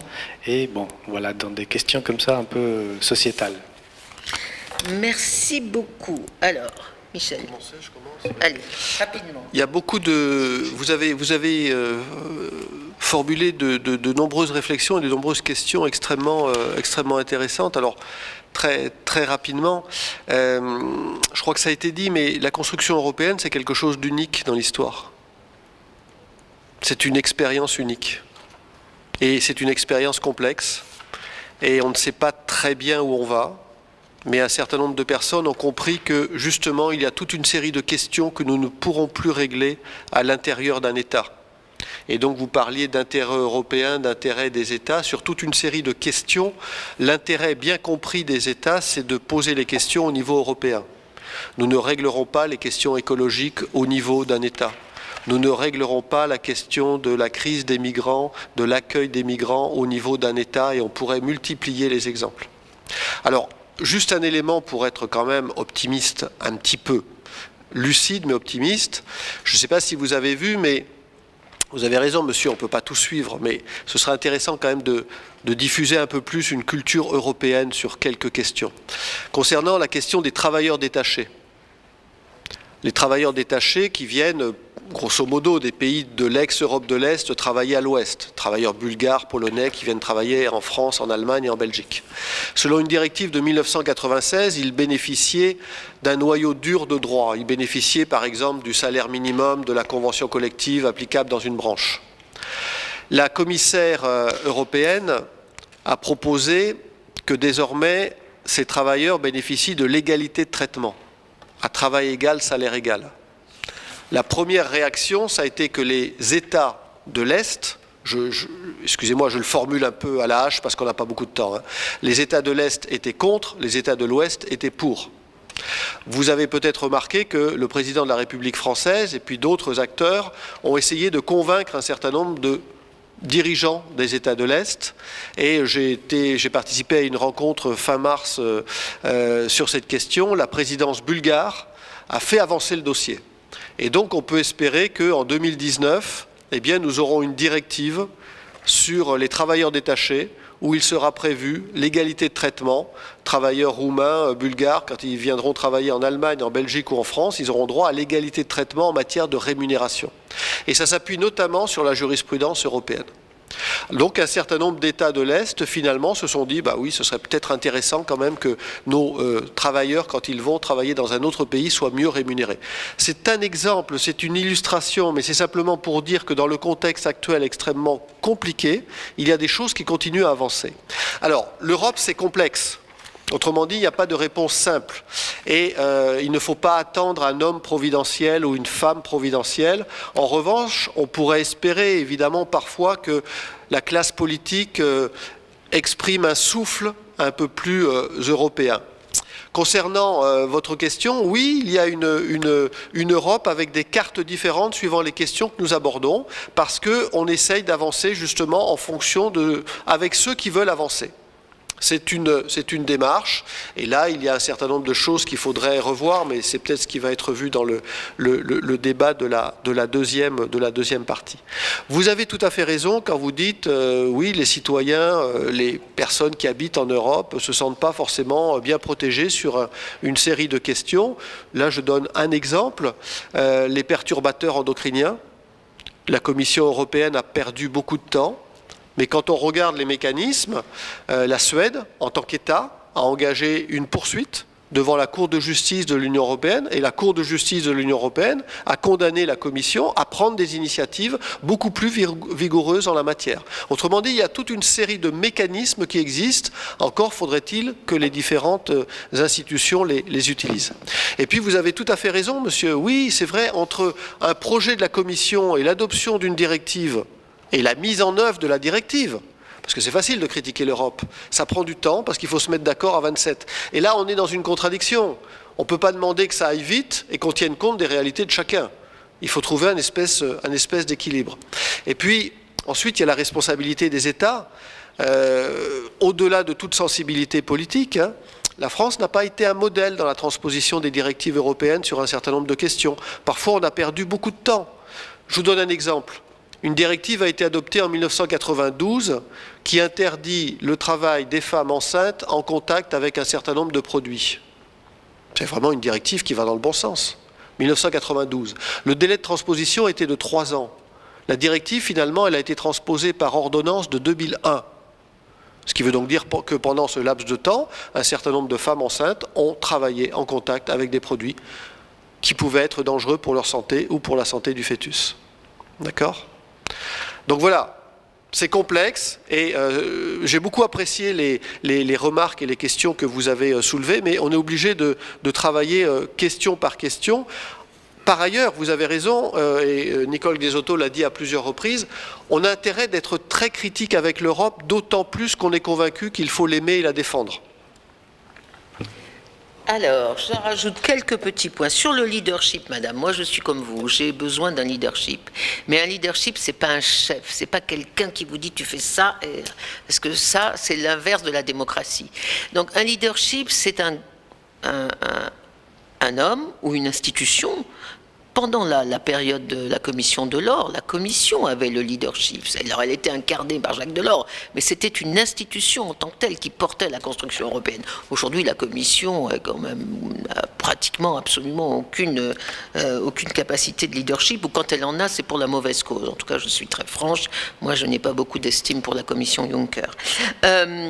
Mais donc, le leadership, c'est une institution, un homme ou un couple ou un trio d'hommes. Ça peut être le couple franco-allemand, ça pourrait être la France, l'Allemagne et l'Espagne, c'est-à-dire les pays encore très démocratiques, parce qu'on est de moins en moins nombreux, et qui montrent le chemin, qui ont des idées, qui montrent le chemin, et qui ensuite essayent d'entraîner les autres. C'est pas forcément contraindre les autres, c'est même pas du tout contraindre les autres, mais c'est les entraîner. Et ça, c'est très difficile parce que c'est vrai que l'Europe, c'est très frustrant, c'est lent, et que les Français ont toujours l'impression que c'est eux qui ont raison, qu'ils sont géniaux, qu'ils ont les meilleures idées du monde, et que ça irait beaucoup mieux si tous les Européens étaient des Français, on serait déjà une grande puissance et tout irait mieux, etc. Mais malheureusement, on fait l'Europe avec ce qu'on a. Sur la protection, alors, il y avait 2 questions dans votre question. Il y a la protection que les citoyens sont en droit d'exiger, et je trouve, là pour le coup, que l'Union européenne a quand même un bilan globalement positif. Les normes aujourd'hui de protection du consommateur sont les plus élevées au monde. Les consommateurs européens sont les plus protégés dans ce qu'ils mangent. La sécurité alimentaire, la sécurité sanitaire, la sécurité animale, on a fait énormément de progrès, en particulier depuis l'affaire de la vache folle. Donc ça, je crois, et d'ailleurs c'était un des points soulevés dans la négociation avec du TAFTA, c'était la peur que nos normes, notamment alimentaires et sanitaires, soient abaissées dans la négociation avec les États-Unis. Donc ça, je crois qu'au niveau de la protection, c'est peut-être pas parfait, mais il y a une volonté de la Commission de protéger le consommateur, tout simplement parce que la Commission est obsédée par le perfectionnement du marché unique. Ce n'est pas parce qu'elle aime le consommateur, mais c'est parce qu'il faut que le marché unique fonctionne. Là où on n'est pas du tout protégé, c'est sur l'action des lobbies, mais c'est une autre question. Parce que les lobbies, ils interviennent en Europe, pas forcément sur des thèmes qui intéressent le consommateur. Ils intéressent sur la question de l'énergie, enfin sur beaucoup de choses. Or, les lobbies, en Europe, sont tout puissants. Il y a eu énormément de scandales de députés européens qui étaient payés ou qui avaient des immenses, magnifiques cadeaux de la part des lobbyistes. Il y a eu une tentative comment dire, de rationalisation. Donc maintenant, il y a un catalogue des lobbies qui sont obligés de se déclarer auprès des institutions européennes. Donc, mais je crois que c'est parfaitement insuffisant. Et donc, je trouve que c'est pas la question de la protection, c'est la question de la corruption que vous posez, parce que le rôle des lobbies, c'est un rôle normal. Les industriels ont le droit de s'organiser pour faire avancer leurs idées, leurs intérêts. Mais en revanche, le personnel politique et le personnel des institutions européennes doivent être nickel sur le plan de la corruption. Et c'est ça, à mon avis, qui ne va pas. Donc moi, je noterais plutôt votre question comme une volonté de dire que l'Europe doit lutter aussi contre la corruption au sein même des institutions européennes.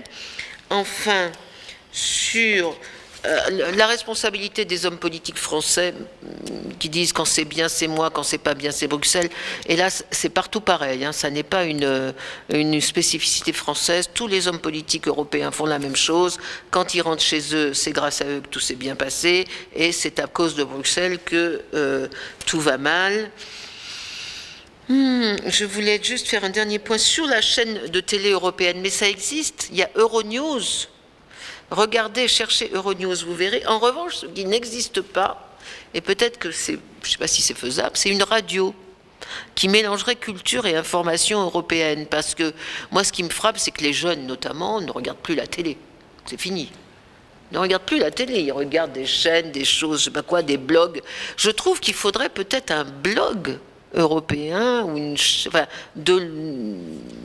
un réseau social européen plutôt qu'une chaîne de radio. Attendez, je vous passe la parole dans une seconde. Voilà, oui, vous aviez quelque chose? Ou France Culture le dimanche, c'est en français, madame. Oui, j'y ai beaucoup participé, mais je ne suis pas sûre que ce soit une radio européenne. Donc voilà, on va arrêter là. Non. Terminé, on passe à la deuxième partie avec votre accord bien sûr, mais c'est ce qu'on avait décidé au départ.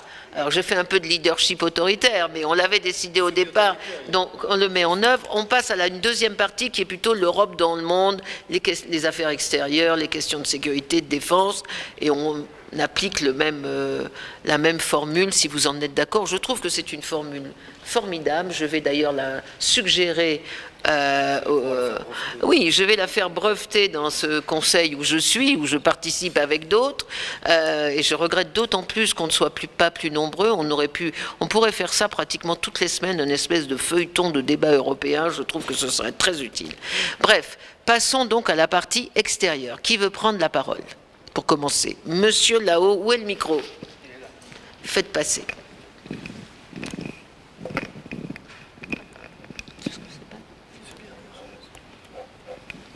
Moi je vais vous donner mon point de vue. Il est assez positif. Pour moi, les entreprises se sont mises très rapidement à la taille européenne pour faire de l'export. Et je pense que l'Europe l'Europe des citoyens a pris un peu de retard par rapport à ce qui se passe dans les entreprises. L'exemple, regardez ce qui se passe. Hein. Prenez par exemple Airbus, c'est un consortium européen qui fait très bien, il est parfaitement équivalent à Boeing. Et il a mis beaucoup moins de temps à percer. Ça, c'est un exemple, mais ce n'est pas le seul, il y en a bien d'autres. Voilà. Donc ce que vous dites, c'est qu'il n'y a pas assez de grandes entreprises européennes, c'est ça? Non, c'est pas ça. Ce que je dis, c'est que le citoyen, l'organisation des citoyens devrait prendre peut-être, regarder ce qui se passe dans les entreprises pour se booster, et ça permettrait d'avoir une efficience beaucoup plus rapide. D'accord. Autre intervention? Monsieur, juste devant vous. Oui. Moi, je ne sais pas si c'est le moment de parler du Brexit. Oh c'est intérieur-extérieur. C'est intérieur-extérieur, exactement. Allons-y. Mais on est quand même devant un problème majeur. Hein, un État important, démocratique, qui secoue le cocotier. Qui s'en va? Ce que je lis dans la presse, c'est que c'est pas gagné pour tout le monde. Vous pensez que c'est fait? La presse veut, tout le monde veut se rassurer. Moi, je suis convaincu, ils partiront. Après, est-ce qu'ils vont partir dur ou mou ou soft? Mais en tout cas, ils sont partis. Ils sont déjà partis. Mais je vous répondrai après. Allez-y. Oui, donc, justement, quelle est l'importance de cette sortie d'un État majeur, important, très proche de l'Atlantique, n'est-ce pas, par rapport à la force et à la puissance de l'Europe dans le monde. Autre intervention sur la défense, la sécurité, les réfugiés, le terrorisme, l'intervention, les opérations militaires. On ne va pas refaire la communauté européenne de défense qui a échoué il y a 70 ans. Qui font partie dans ce... Voilà, je vous donne juste les thèmes possibles, mais un monsieur à votre gauche. Attendez, pour... Oui, je vous écoute, monsieur. J'ai l'impression que les entreprises chinoises font ce qu'elles veulent en Europe, alors que les entreprises européennes sont très bridées en Chine. Il y a également... alors, donc, vous aimeriez quoi, vous? Qu'il y ait au moins égalité. D'accord. Bon, ça fait 3, hein, on va commenter. Je vais peut-être juste commencer... juste le Brexit et la réciprocité, j'ai le temps quand même de noter. Sur le Brexit, bon, c'est une longue affaire. On a reçu Michel Barnier ici au Forum Europe en novembre dernier. On va peut-être le réinviter l'année prochaine, pas en novembre, mais... alors, les négociations doivent s'achever en octobre. Parce qu'il faut que les parlements ratifient et que tout ça soit ficelé sur le plan juridique, parce que la date officielle c'est le 29 mars, et ensuite ils sont d'accord sur une période de transition qui va jusqu'au 31 décembre 2020. Donc il y aura encore une période de 20 mois, de 21 mois je crois, de période de transition dans laquelle les Anglais pourront être invités à participer à certaines réunions, mais n'auront plus ni commissaire, ni député, ni droit de veto, à l'Union européenne. Et donc, moi, je suis d'accord avec vous pour dire que le Brexit, c'est une catastrophe, à la fois pour l'Union européenne, parce que c'est dramatique, c'est un grand pays qui nous quitte, mais c'est surtout un désastre pour les Anglais. Et là, moi, mon opinion, c'est que c'est pas du tout comparable. C'est un désastre existentiel pour le Royaume-Uni. Ils vont mettre 50 ans à s'en remettre. Nous, c'est un problème. Voilà, c'est un souci, c'est un problème, c'est pas une catastrophe. On peut vivre avec le Brexit, on peut vivre sans le Royaume-Uni, et l'Union européenne a bien d'autres soucis en tête que le Royaume-Uni, alors que le Royaume-Uni n'a qu'un problème à gérer, c'est le Brexit, et toute leur puissance dépend de cela, et moi je crois qu'ils sont partis pour un suicide de 50 ans. Alors, il y a effectivement, à la fois en Europe et au Royaume-Uni, des gens qui n'arrivent pas à admettre ça, qui ne veulent pas l'admettre, qui sont conscients du coût extraordinaire que ça va entraîner pour la Grande-Bretagne. L'autre jour, le gouverneur de la Banque d'Angleterre a fait une déclaration disant que le Brexit, pour l'instant, coûte 2 points de croissance au Royaume-Uni et 1 000 € par Britannique. Mais ça, c'est rien par rapport à ce que va être l'isolement du Royaume-Uni. Et donc, moi, il y a donc tous ces gens qui ont peur, qui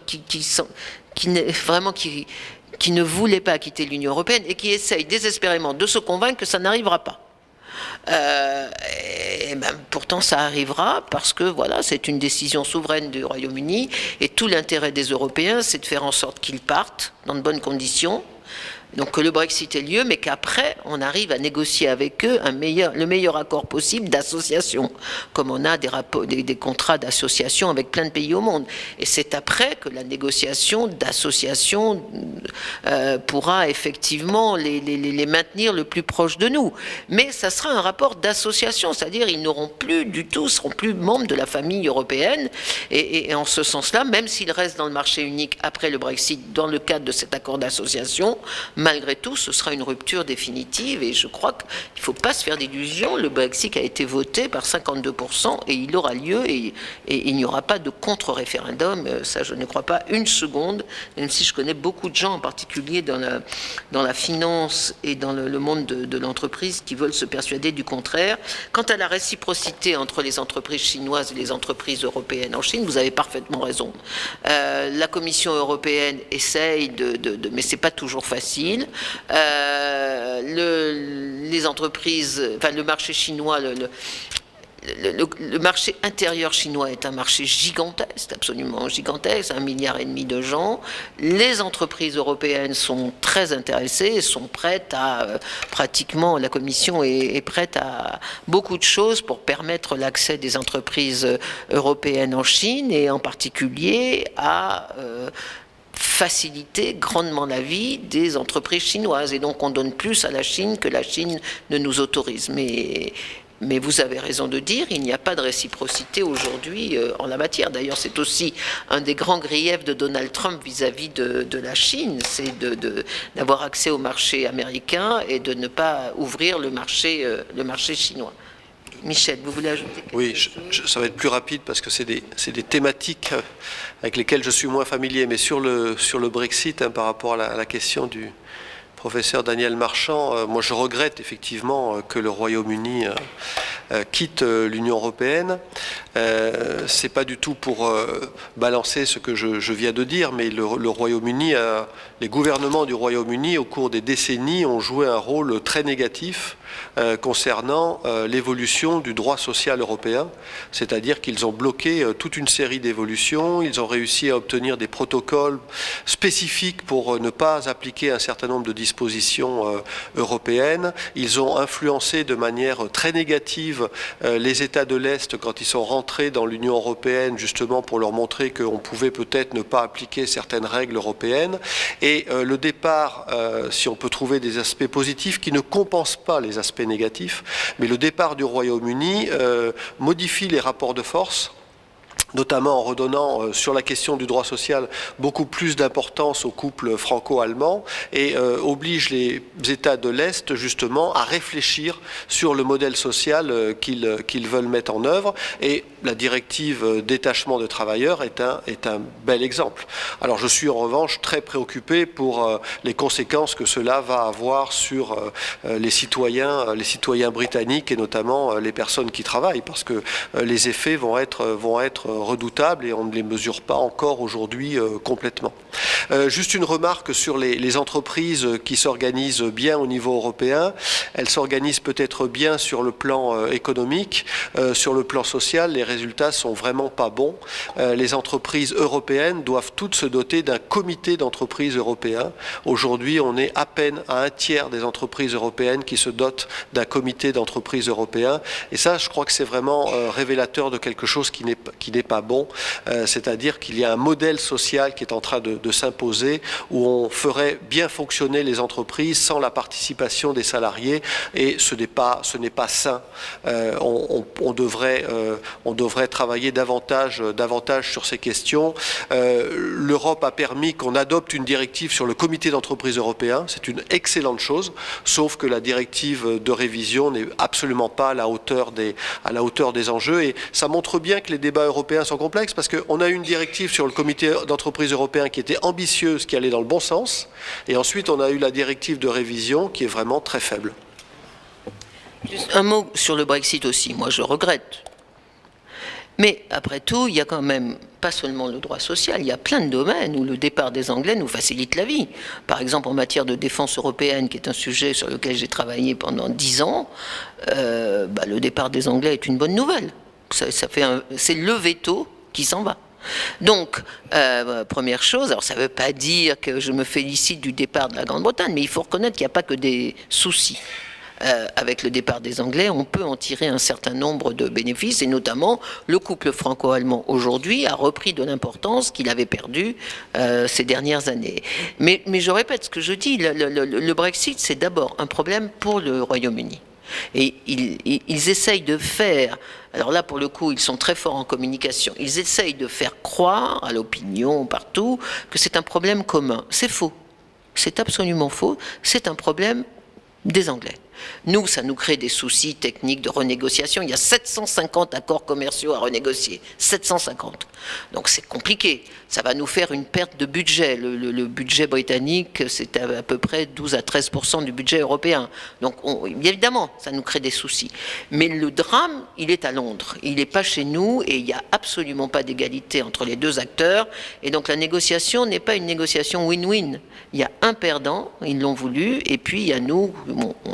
qui allons surmonter ce problème. Alors, on recommence. Oui, madame, vous avez déjà... Non, le micro. Il est où, le micro? Micro, sinon c'est pas, ça ne sera pas... Moi, je vais faire un compte-rendu, mais je veux la preuve que je n'ai pas inventé. Je vais dire que vous étiez tous formidables. C'est pour continuer par rapport à ce sujet. Donc, puisqu'ils sont encore là dans l'Union européenne, est-ce qu'ils participent à la consultation? Oui. Et donc, la consultation citoyenne? Non, c'est à 27 la consultation. 27. D'accord. Et donc, ils ne voteront pas l'année prochaine? Non. Et ils n'auront plus de députés. Puisque de toute façon, la négociation s'arrête le 29 mars 2019 et que nous votons au mois de mai. Et il y a eu un accord récent, donc ils avaient 77 députés, je crois à peu près, ou 75, je ne sais plus.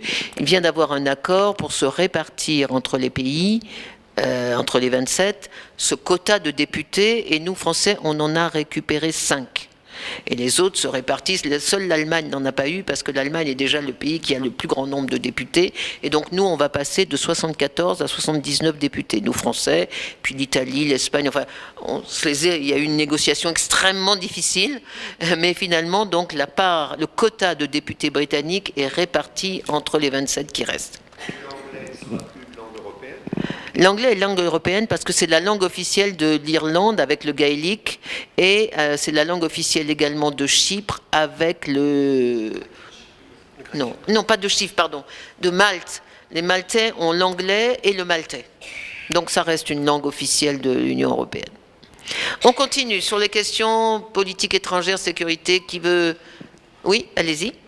Oui, moi je voulais d'abord... me réjouir de l'unité que pour le moment montre l'Europe sur le dossier du Brexit, mais aussi sur le début de guerre commerciale qui commence avec les États-Unis, je dirais pourvu que ça dure. Et je voulais aborder la question de l'élargissement de l'Union européenne. Alors, pour la Turquie, c'est un truc, on en parle, c'est plutôt un épouvantail qu'on brandit. Par contre, il me semble qu'effectivement, globalement, les gens n'y sont certainement pas très favorables, mais qu'il reste quelques pays dans les Balkans dont il faudra bien, à mon avis, intégrer un jour. Et peut-être n'est-ce pas une très bonne idée de les faire lanterner. Alors, prenez les micros si vous voulez parler. Qui veut intervenir ? Sur l'élargissement ou sur autre chose, hein. Madame. Dans la lignée, je pense qu'on pourrait demander à la Commission de ne pas nous faire des entraves pour la campagne électorale pour les prochaines élections. Des entraves? Oui. Annoncer qu'on ouvre des négociations éventuelles pour un élargissement avec les pays des Balkans, je ne suis pas certaine que ça aide l'opinion publique à s'intéresser à la campagne. Voilà. Je ne sais pas par quel moyen, mais il faudrait leur demander, sur ces 12 prochains mois, d'éviter ce genre de sujets qui peuvent porter à polémique et faire éloigner encore les électeurs de l'Europe.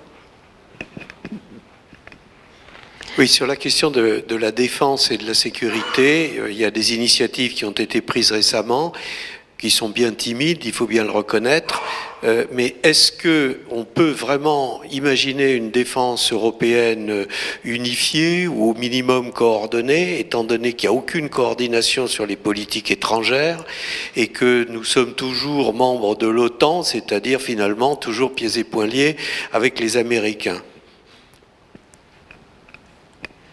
Alors, je remarque que sur l'extérieur, vous passez aux questions et non plus aux doléances et aux espérances. Hein. On revient au forum. Ah non, si vous voulez une espérance, alors là, j'espère qu'il va vraiment y avoir des consensus qui vont pouvoir se faire jour sur la politique étrangère et qu'il va y avoir une véritable coopération avec une intégration des armées européennes au sein d'un véritable corps d'armées européens formé de membres des différents pays européens et sous un commandement unifié. Pardon ? Non, attendez. Voilà, on est à 3, là, j'ai pu compter. On est à 3 ? Bon, je commente rapidement, parce qu'on est à 3, donc après. Sur le Brexit, on l'a fait. Hein. Alors, sur l'élargissement, votre question était aussi un souhait, c'était de ne pas arrêter l'élargissement, c'est ça? De continuer pour les Balkans. Moi, autant que je sache, l'élargissement n'est pas arrêté. Et il y a un certain nombre de pays qui sont candidats, qui sont les pays des Balkans, plus la Turquie. La Turquie, je crois que même si on ne le dit pas, des deux côtés, plus personne n'en a envie. Donc je pense que l'élargissement de la Turquie, ça se fera peut-être un jour, mais après nos morts, chacun de nous. En revanche, les Balkans, la position officielle de l'Union européenne, c'est que ces pays ont vocation à rentrer dans l'Union européenne. C'est la position officielle qui, à ma connaissance, n'est pas remise en cause. Mais dire qu'ils ont vocation à rentrer dans l'Union européenne, ça ne veut pas dire qu'ils vont rentrer demain. Et là, on est partagé entre deux logiques. Il y a une logique de stabilité extérieure, qui est d'arrimer ces pays à l'Union européenne, de les développer, de les mettre dans notre famille pour éviter justement qu'ils ne deviennent des pays mafieux, des pays en conflit, des pays de non-droit. Ça, c'est une logique qui pousse à l'élargissement vis-à-vis de ces pays. Et puis il y a une logique inverse qui est une logique de politique intérieure européenne, qui est une logique de ne pas favoriser les mouvements populistes anti-européens d'extrême droite. Et cette logique-là nous amènerait plutôt à dire arrêtons avec l'élargissement parce que les citoyens n'en veulent plus. Et on voit bien que les chefs d'État et de gouvernement aujourd'hui sont partagés entre les deux logiques. Et ils ont raison d'être partagés. Moi je crois personnellement que la logique de politique intérieure doit primer sur la logique de stabilisation extérieure. Pourquoi? D'abord parce que les échéances ne sont pas les mêmes. On a des élections l'année prochaine. Et comme disait Madame, quand la Commission dit tout d'un coup, au mois de mars, tiens, on est prêt à ouvrir les négociations avec le Monténégro, avec la Macédoine et l'Albanie, c'est ça, Macédoine et l'Albanie, c'est pas très judicieux de dire comme ça, alors que les Européens pensaient que l'élargissement était fini. Donc voilà, je crois qu'il y a cet écartèlement entre deux logiques. À long terme, vous avez raison, il faudrait les associer, tous ces pays, pour éviter des dérives les uns et les autres. À court terme, moi je crois qu'il ne faut surtout pas reparler d'élargissement, il ne faut pas relancer la dynamique. On a déjà beaucoup de mal à absorber l'élargissement de 2004. Et les citoyens n'en veulent plus de l'élargissement, ils ne veulent pas que ça continue. Donc moi je serais plutôt, malheureusement, pas sur votre ligne, mais je note la question en tout cas comme une volonté de ne pas les abandonner. Ah oui, alors, une défense unifiée avec, oui, bien sûr, ce serait bien, mais ça n'est pas le cas, les États membres ne le souhaitent pas, il n'y a pas de consensus. En revanche, je trouve qu'on a fait quand même pas mal de progrès ces derniers mois en matière de sécurité et de défense commune, parce que, pour deux raisons, je crois. La première, c'est que c'est quand même le seul dossier où on peut avancer sans trop de difficultés. Il n'y a pas le Parlement, il n'y a pas la Commission, donc c'est des accords intergouvernementaux. C'est quand même plus difficile d'avancer là-dessus que sur une fiscalité commune. La défense, c'est ce qu'il y a de plus facile, paradoxalement, contrairement à ce qu'on croit. Et on a fait de gros progrès récemment là-dessus, parce qu'on ne fait pas de progrès ailleurs. La deuxième raison sur laquelle on a avancé, et on va encore avancer, c'est parce que finalement, Trump nous met dans l'obligation d'avancer sur les questions de sécurité et de défense, parce que ces États-Unis qui avaient été l'allié, l'ami, le protecteur, le défenseur et le chef, au sens de Madame, le leader de l'OTAN depuis la fin de la Seconde Guerre mondiale, ces États-Unis, sous Donald Trump, sont devenus non pas un allié, mais une menace. C'est la première fois que nous avons un président des États-Unis anti-allemand, mais violemment anti-allemand. Toutes ces déclarations sont anti-allemandes, anti-européennes. Toutes ces déclarations sont pour vanter le nationalisme contre l'intégration européenne. Et enfin, sur le plan de la sécurité et de la défense, on a un sommet de l'OTAN le 10 et le 11 juillet qui vient. Moi, j'étais la semaine dernière à l'OTAN, on avait un dîner avec un certain nombre d'ambassadeurs. Ils sont tous terrorisés parce qu'ils se demandent si Donald Trump ne va pas faire comme il a fait avec la COP21, comme il a fait avec le Conseil des droits de l'homme de l'ONU, comme il a fait avec l'UNESCO. Ils sont sortis au cours de l'accord avec l'Iran. À l'OMC, il n'est pas encore sorti, mais il refuse de nommer les juges du tribunal d'instance. Donc s'il n'y a pas de juge à l'OMC pour régler les différends commerciaux, l'OMC ne sert pas à grand-chose. Et donc les ambassadeurs de l'OTAN se demandent s'il ne va pas mettre les pieds dans le plat et dire l'OTAN, ça me coûte trop cher, débrouillez-vous. Et donc, d'une certaine façon, la défense européenne fait des progrès pour ces deux raisons-là. Un, parce que c'est plus facile que d'avancer sur les affaires sociales ou fiscales. Et deux, parce que Trump est un problème. Moi, je considère qu'il est une menace pour les intérêts de sécurité de l'Europe. Ce qu'il fait sur l'Iran est une menace dramatique et que donc il faut, moi je le dis, moi je suis parti en résistance contre la politique de Donald Trump, aussi bien sa politique étrangère que sa politique intérieure. Je trouve que la façon dont il traite la question de l'immigration, alors il est revenu sur l'affaire de la séparation des familles, mais enfin quand même, c'est pas ce qu'on appelle une démocratie. Donc voilà, la réponse est peut-être que ça ira beaucoup plus vite à l'avenir qu'on ne l'a cru ces dernières années à cause de l'inquiétude que suscite la politique de Donald Trump. Et c'est une raison de plus d'unir les Européens. Parce que si les Américains vraiment s'en vont, nous laissent tomber, ou nous mettent devant un état de guerre de fait accompli, moi je n'évacue pas l'idée que sur l'Iran, il y a un axe, on voit très bien l'axe aujourd'hui, Israël, Iran, Israël, Arabie Saoudite, États-Unis, contre un autre axe, Russie, Iran, Syrie. Et je peux parfaitement imaginer une situation où les Américains nous diront soit vous êtes avec nous, soit vous êtes contre nous. Et là, il faut quand même que les Européens aient, comme vous dites, une politique étrangère commune pour avoir leur propre vision du monde. Donc moi, si je devais faire une campagne électorale l'année prochaine, ce qui n'est pas mon cas, je mettrais vraiment beaucoup l'accent sur le fait que l'Europe doit résister à des dangers de guerre qui ne sont pas les siennes. Il y a des guerres que l'on peut faire parce que ce sont les intérêts qui sont en jeu. Là, nous serons victimes de guerres menées par d'autres au bénéfice des autres. Et je rappelle qu'aujourd'hui, les réfugiés en Europe, c'est la conséquence sur l'Europe de guerres qui ont été menées par les États-Unis en 2003 et qu'on a laissé faire. Si les Américains n'étaient pas intervenus en Irak, le Moyen-Orient ne serait pas dans la situation dans laquelle elle est. Donc nous sommes aujourd'hui victimes de politiques qui sont menées par les autres. Il vaut mieux avoir sa propre politique pour, si on est victime, être victime de sa propre politique et de pas celle des autres. Donc on est vraiment à un tournant là de la relation transatlantique avec Donald Trump et moi je n'exclus pas qu'il y ait une rupture, vraiment, dans les mois à venir. Et c'est une raison supplémentaire d'être unis, de construire l'Europe ensemble. On a encore 5 minutes. Un dernier groupe rapide, si jamais il y a des frustrations dans la salle. Allez-y, monsieur, vous avez le micro. Oui, s'il vous plaît, parce que j'avais évoqué quelque chose dès le début, bien sûr, mais j'ai l'impression que c'est passé à la trappe, si je peux dire, excusez-moi. Cependant, je peux vous dire que moi, je vois le monde d'une autre façon, tous les jours. Je peux écouter Radio Pékin, je peux écouter Radio Lausanne, je peux écouter Radio Vatican, 3 fois par semaine.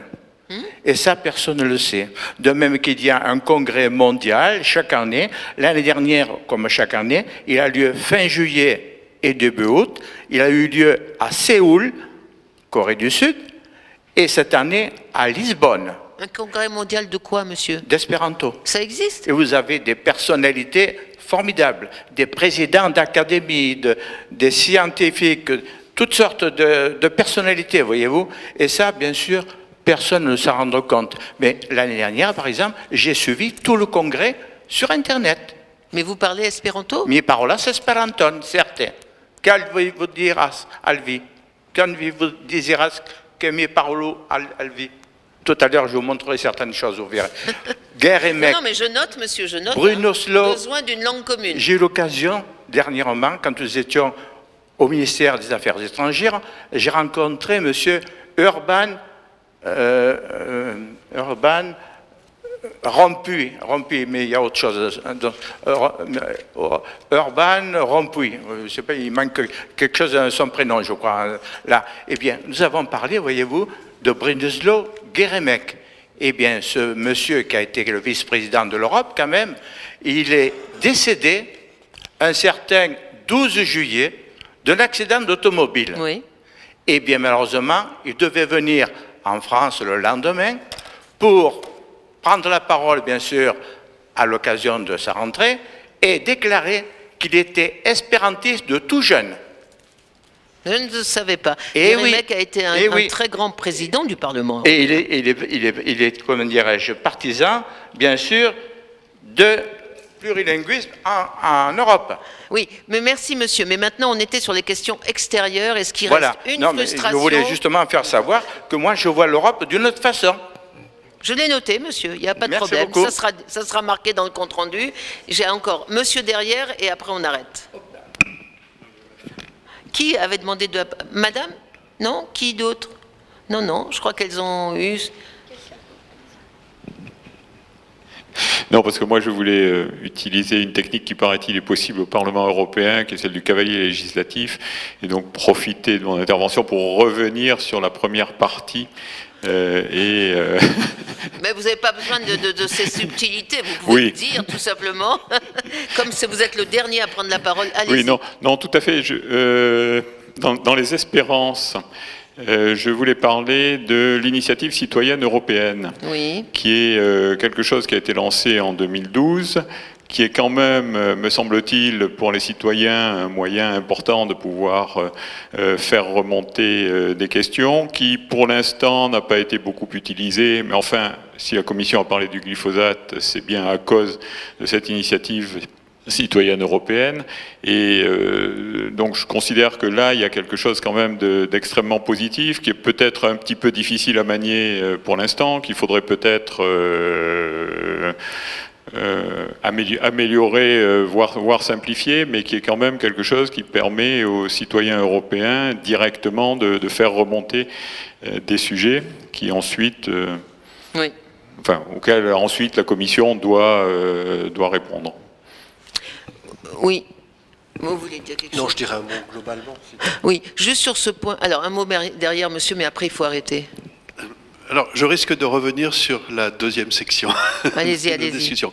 Moi, dans les espérances, je souhaite que l'Europe sache développer un relationnel à la fois d'un point de vue commercial, économique et culturel avec la Chine, qui est la principale puissance économique de demain, sans se faire brûler la politesse par nos amis les Anglais, qui sont extrêmement forts dans ce genre de développement de relations et qui sauront faire valoir à la Chine certainement qu'ils sont le seul interlocuteur crédible dans notre partie du monde, aidés par cela, par leur excellente diplomatie et puis surtout HSBC. Je note, mais si je peux... Alors, monsieur a une espérance rentrée aussi? Non, je voulais juste dire qu'on parle de la Chine, mais je pense qu'il faut aussi parler de l'Inde, qui sera un très grand pays, je pense. Alors, on va arrêter là maintenant, je suis désolée. Juste, alors, 2 mots pour commenter sur le...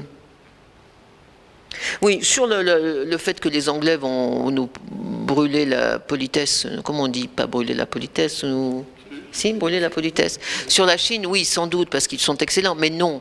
Pourquoi? Parce que les Chinois sont des gens intelligents et que pour eux, c'est beaucoup plus important d'avoir accès au marché européen dans son ensemble qu'au marché du Royaume-Uni. En termes de masse, il n'y a pas photo, ils le disent eux-mêmes. Et les Anglais, justement, pensaient, Madame May avait développé le concept du Global UK. On n'est plus European UK, on est Global UK. On va être le Royaume-Uni qui plonge dans la mondialisation, le meilleur interlocuteur de tout. En fait, ça ne marche pas parce que les autres, les grandes puissances qui veulent, c'est des relations commerciales avec l'Union européenne. Et donc, les Britanniques sont en train plutôt de devenir local UK, local. Donc moi, je ne suis pas très inquiète sur la concurrence britannique, je suis plus inquiète sur la concurrence américaine. Et Sur l'ICE, l'initiative citoyenne européenne, oui, je note que vous vouliez la simplifier, pour qu'elle se multiplie. C'est dans le traité de Lisbonne, c'est une des initiatives du traité de Lisbonne pour essayer de combler ce qu'on appelait le déficit démocratique en Europe, mais c'est extrêmement complexe. Moi-même, j'arrive plus, peut-être vous connaissez par cœur, il faut un certain nombre 1 million de voix, de signatures, dans au moins, je crois, 7 pays, sur un sujet qui est de la compétence de la Commission, pour pouvoir obtenir que la Commission accepte de regarder le sujet. Non pas qu'elle réponde, mais donc ça prend des années, etc. C'est vraiment d'une complexité. C'est fait pour décourager les citoyens. Je ne savais pas d'ailleurs que l'affaire du glyphosate avait été portée par une ICE, mais si vous le dites, je vous crois volontiers. Mais moi, je retiens la proposition qui est de simplifier tout ça et de permettre beaucoup plus d'initiatives citoyennes européennes auprès de la Commission. Je crois que l'heure est arrivée de... Oui, un mot pour vous et après un mot pour moi de conclusion. Allez-y. Non, je garde le dernier. Ah oui, non, c'est vous qui m'invitez alors. Mais bien sûr, je garde le dernier. Absolument. Non, vous avez parlé de la Chine, vous avez parlé de l'Inde, et puis un étonnement quand on organise des débats sur l'Europe, parce que je participe à un certain nombre de débats sur l'Europe, on n'a pas parlé de l'Afrique. Oui, c'est vrai. Or, il y a quelque chose qui ne vient pas dans les débats sur la crise de l'accueil des migrants, ce sont les données démographiques. Je ne développe pas, mais si on fait quelques projections concernant la population en Afrique, et si on fait notamment quelques projections sur les jeunes en capacité de travailler, eh bien ça invite à réfléchir autrement les relations entre l'Europe et l'Afrique, et à essayer d'imaginer, alors il faut déjà imaginer une Europe, et il faut peut-être imaginer une Eurafrique. C'est-à-dire que la politique qui est menée actuellement de transformation des États européens et de l'Europe globalement en forteresse qui a peur et qui se protège et qui ne respecte même plus un certain nombre de règles élémentaires sur le plan des droits de l'homme, eh bien cette politique, elle n'est pas tenable à moyen terme. Et donc là, il y a un défi pour l'Europe, notamment sur le plan démographique, mais également sur le plan de ses valeurs. Et donc ça inviterait en particulier à réexaminer, on ne va pas réexaminer tous les traités, mais il y a un traité en particulier, le traité Dublin III, qui est intenable dans la manière dont les pays d'Europe du Nord sous-traitent aux pays d'Europe du Sud actuellement la politique en matière d'accueil des migrants. Et on parlait de livres d'histoire tout à l'heure. Je ne sais pas comment sera citée la situation de l'Aquarius dans les livres d'histoire dans quelques années. Parlons de ce qui relève de notre responsabilité, peut-être. Juste pour conclure, et peut-être en faisant... je crois qu'effectivement, ce qui est difficile aujourd'hui en Europe, ça a toujours été difficile dans les démocraties, mais ça l'est encore plus aujourd'hui, c'est de concilier les intérêts, et en particulier les intérêts à court terme, et les valeurs. Et bon, le cas de réfugiés, c'est un des exemples majeurs. On a un principe, une valeur de solidarité, et on a un intérêt à court terme qui est de ne pas favoriser la montée des mouvements extrémistes en Europe, qui font leur fonds de commerce de l'arrivée des réfugiés, même s'il n'y en a plus. Il y en a eu effectivement 1 million en 2015, 800 000 en 2016, et c'est redevenu des chiffres tout à fait normaux en 2017-2018. Mais ça reste le fonds de commerce des partis d'extrême droite qui progressent, comme vous l'avez vu partout, y compris en Allemagne. Et donc, je crois qu'il y a vraiment les chefs d'État et de gouvernement sont écartelés entre le principe de solidarité qui devrait nous amener à accueillir ces réfugiés quand ils relèvent de l'asile politique, et l'intérêt de court terme qui est de défendre quand même la démocratie. Et ça, pour reprendre un mot que vous avez beaucoup utilisé, c'est très complexe, enfin c'est difficile. Quand on est citoyen, on peut dire il faut être solidaire, mais quand on est chef d'État, il faut tenir les deux bouts de la rampe. Un autre exemple, par exemple, c'est de conflit entre nos intérêts et des valeurs, c'est la façon dont nous réagissons par rapport à des pays qui ne sont pas plus vraiment des démocraties. Par exemple, la Turquie, qui est quand même un régime très autoritaire, mais qui est notre allié dans l'OTAN, et avec qui on a passé un accord très important justement sur les réfugiés. Ils ont actuellement 2 millions de Syriens dans leur territoire et nous payons pour qu'ils les gardent, 6 milliards d'euros. Et donc, comment faire avec la Turquie? Est-ce qu'on dénonce les exactions commises par le pouvoir turc, 40 000 fonctionnaires renvoyés, je crois que 100 000 personnes en prison sans jugement, enfin vraiment un régime qui n'est pas démocratique? Ou est-ce qu'on ménage la Turquie parce qu'on en a besoin, c'est notre allié dans l'OTAN? Et là aussi, on peut critiquer quand on est citoyen, mais quand on est responsable politique, il faut essayer de tenir les deux en même temps. Et il y a beaucoup d'exemples comme ça. Et je prends l'exemple des États-Unis et de la défense européenne. Tous nos partenaires sont vraiment effrayés de la politique américaine aujourd'hui et sont prêts à aller plus loin dans la coopération européenne en matière de politique étrangère, de sécurité et de défense. Mais tous, sauf nous Français, disent mais sans les États-Unis, on est nus. On a besoin de l'Amérique pour nous défendre au moment où la Russie est aussi très incertaine. Et donc, tout plutôt qu'une crise avec les États-Unis. Et donc on est à chaque fois dans des logiques contradictoires qui expliquent peut-être aujourd'hui que les citoyens ont le sentiment que cette Europe c'est n'importe quoi. Ils disent défendre les valeurs mais ils accueillent, ils refoulent les réfugiés. Ils disent au contraire accueillir, vouloir défendre la démocratie mais ils laissent rentrer parmi les réfugiés des terroristes qui attaquent la démocratie. Enfin, donc nos comportements effectivement permettent aux citoyens de tenir tout et son contraire parce qu'on est dans un monde extrêmement complexe. Et moi, je crois beaucoup, et je suis ravie d'avoir eu cette première expérience ici. Je crois que les consultations citoyennes, il faudrait en faire plus d'ailleurs, bien sûr avec plus de monde, mais je trouve que c'est important d'essayer d'expliquer aux citoyens que les choses ne sont pas blanches ou noires, que le politique c'est difficile, qu'il faut choisir et qu'il faut voter en conscience vers la moins mauvaise des solutions. Donc moi je crois beaucoup à la vertu de cet exercice, mais je suis absolument convaincue, je fais partie de ceux qui sont convaincus que si on ne fait pas l'Europe, alors peut-être une Europe différente de celle qu'on connaît aujourd'hui, c'est-à-dire avec un personnel européen qui soit fiable, non corrompu et vraiment dévoué à la chose publique, que si on ne fait pas ça, on disparaîtra de la surface de la Terre dans 50 ans.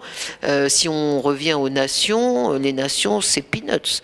Et je termine toujours avec cet exemple de la France, qui est pourtant une des grandes puissances du monde, une des grandes puissances mondiales par sa puissance nucléaire, son droit de veto aux Nations Unies, son réseau diplomatique, son réseau maritime. Nous sommes la première puissance maritime du monde, etc., etc.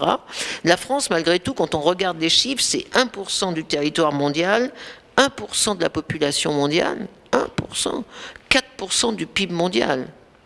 L'Europe, c'est 8% de la population mondiale, 20% du PIB mondial. Donc on a quand même intérêt, si on veut exister dans 100 ans, à exister à travers l'Europe. Ça, c'est ma conviction. Bon, beaucoup de gens ne sont pas convaincus de cela. Les gens pensent au contraire que si on abandonne l'Europe et qu'on retourne à la petite Europe, à la petite France d'autrefois, on sera les plus heureux du monde. Je crois qu'on disparaîtra tout simplement et qu'on sera les valets des autres. Mais bon, ça c'est une conviction personnelle. En tout cas, moi je vous remercie infiniment de ce débat. Je ne sais pas ce que vous en avez pensé, mais ce serait bien de me le dire. Alors là, on n'a plus le temps.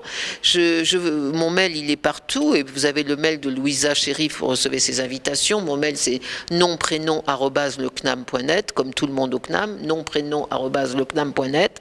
Envoyez-moi ce que vous en avez pensé, comment ça aurait pu être mieux. Si vous avez une dernière idée à faire passer, faites-le passer. Moi, je fais un compte-rendu, pas tout de suite, hein. Mais je le mettrai, je ne sais pas comment faire, mais il sera public. Donc je verrai, soit il sera sur le site de touteleurope.eu, soit je le mettrai sur le site du CNAM, en blog, sur les blogs du CNAM. Merci infiniment. On recommence le Forum Europe en octobre. Je n'ai pas encore de candidat, j'ai un invité formidable, exceptionnel, dont je ne veux pas dire le nom, j'espère qu'il va dire oui, mais donc en octobre, je ne sais pas.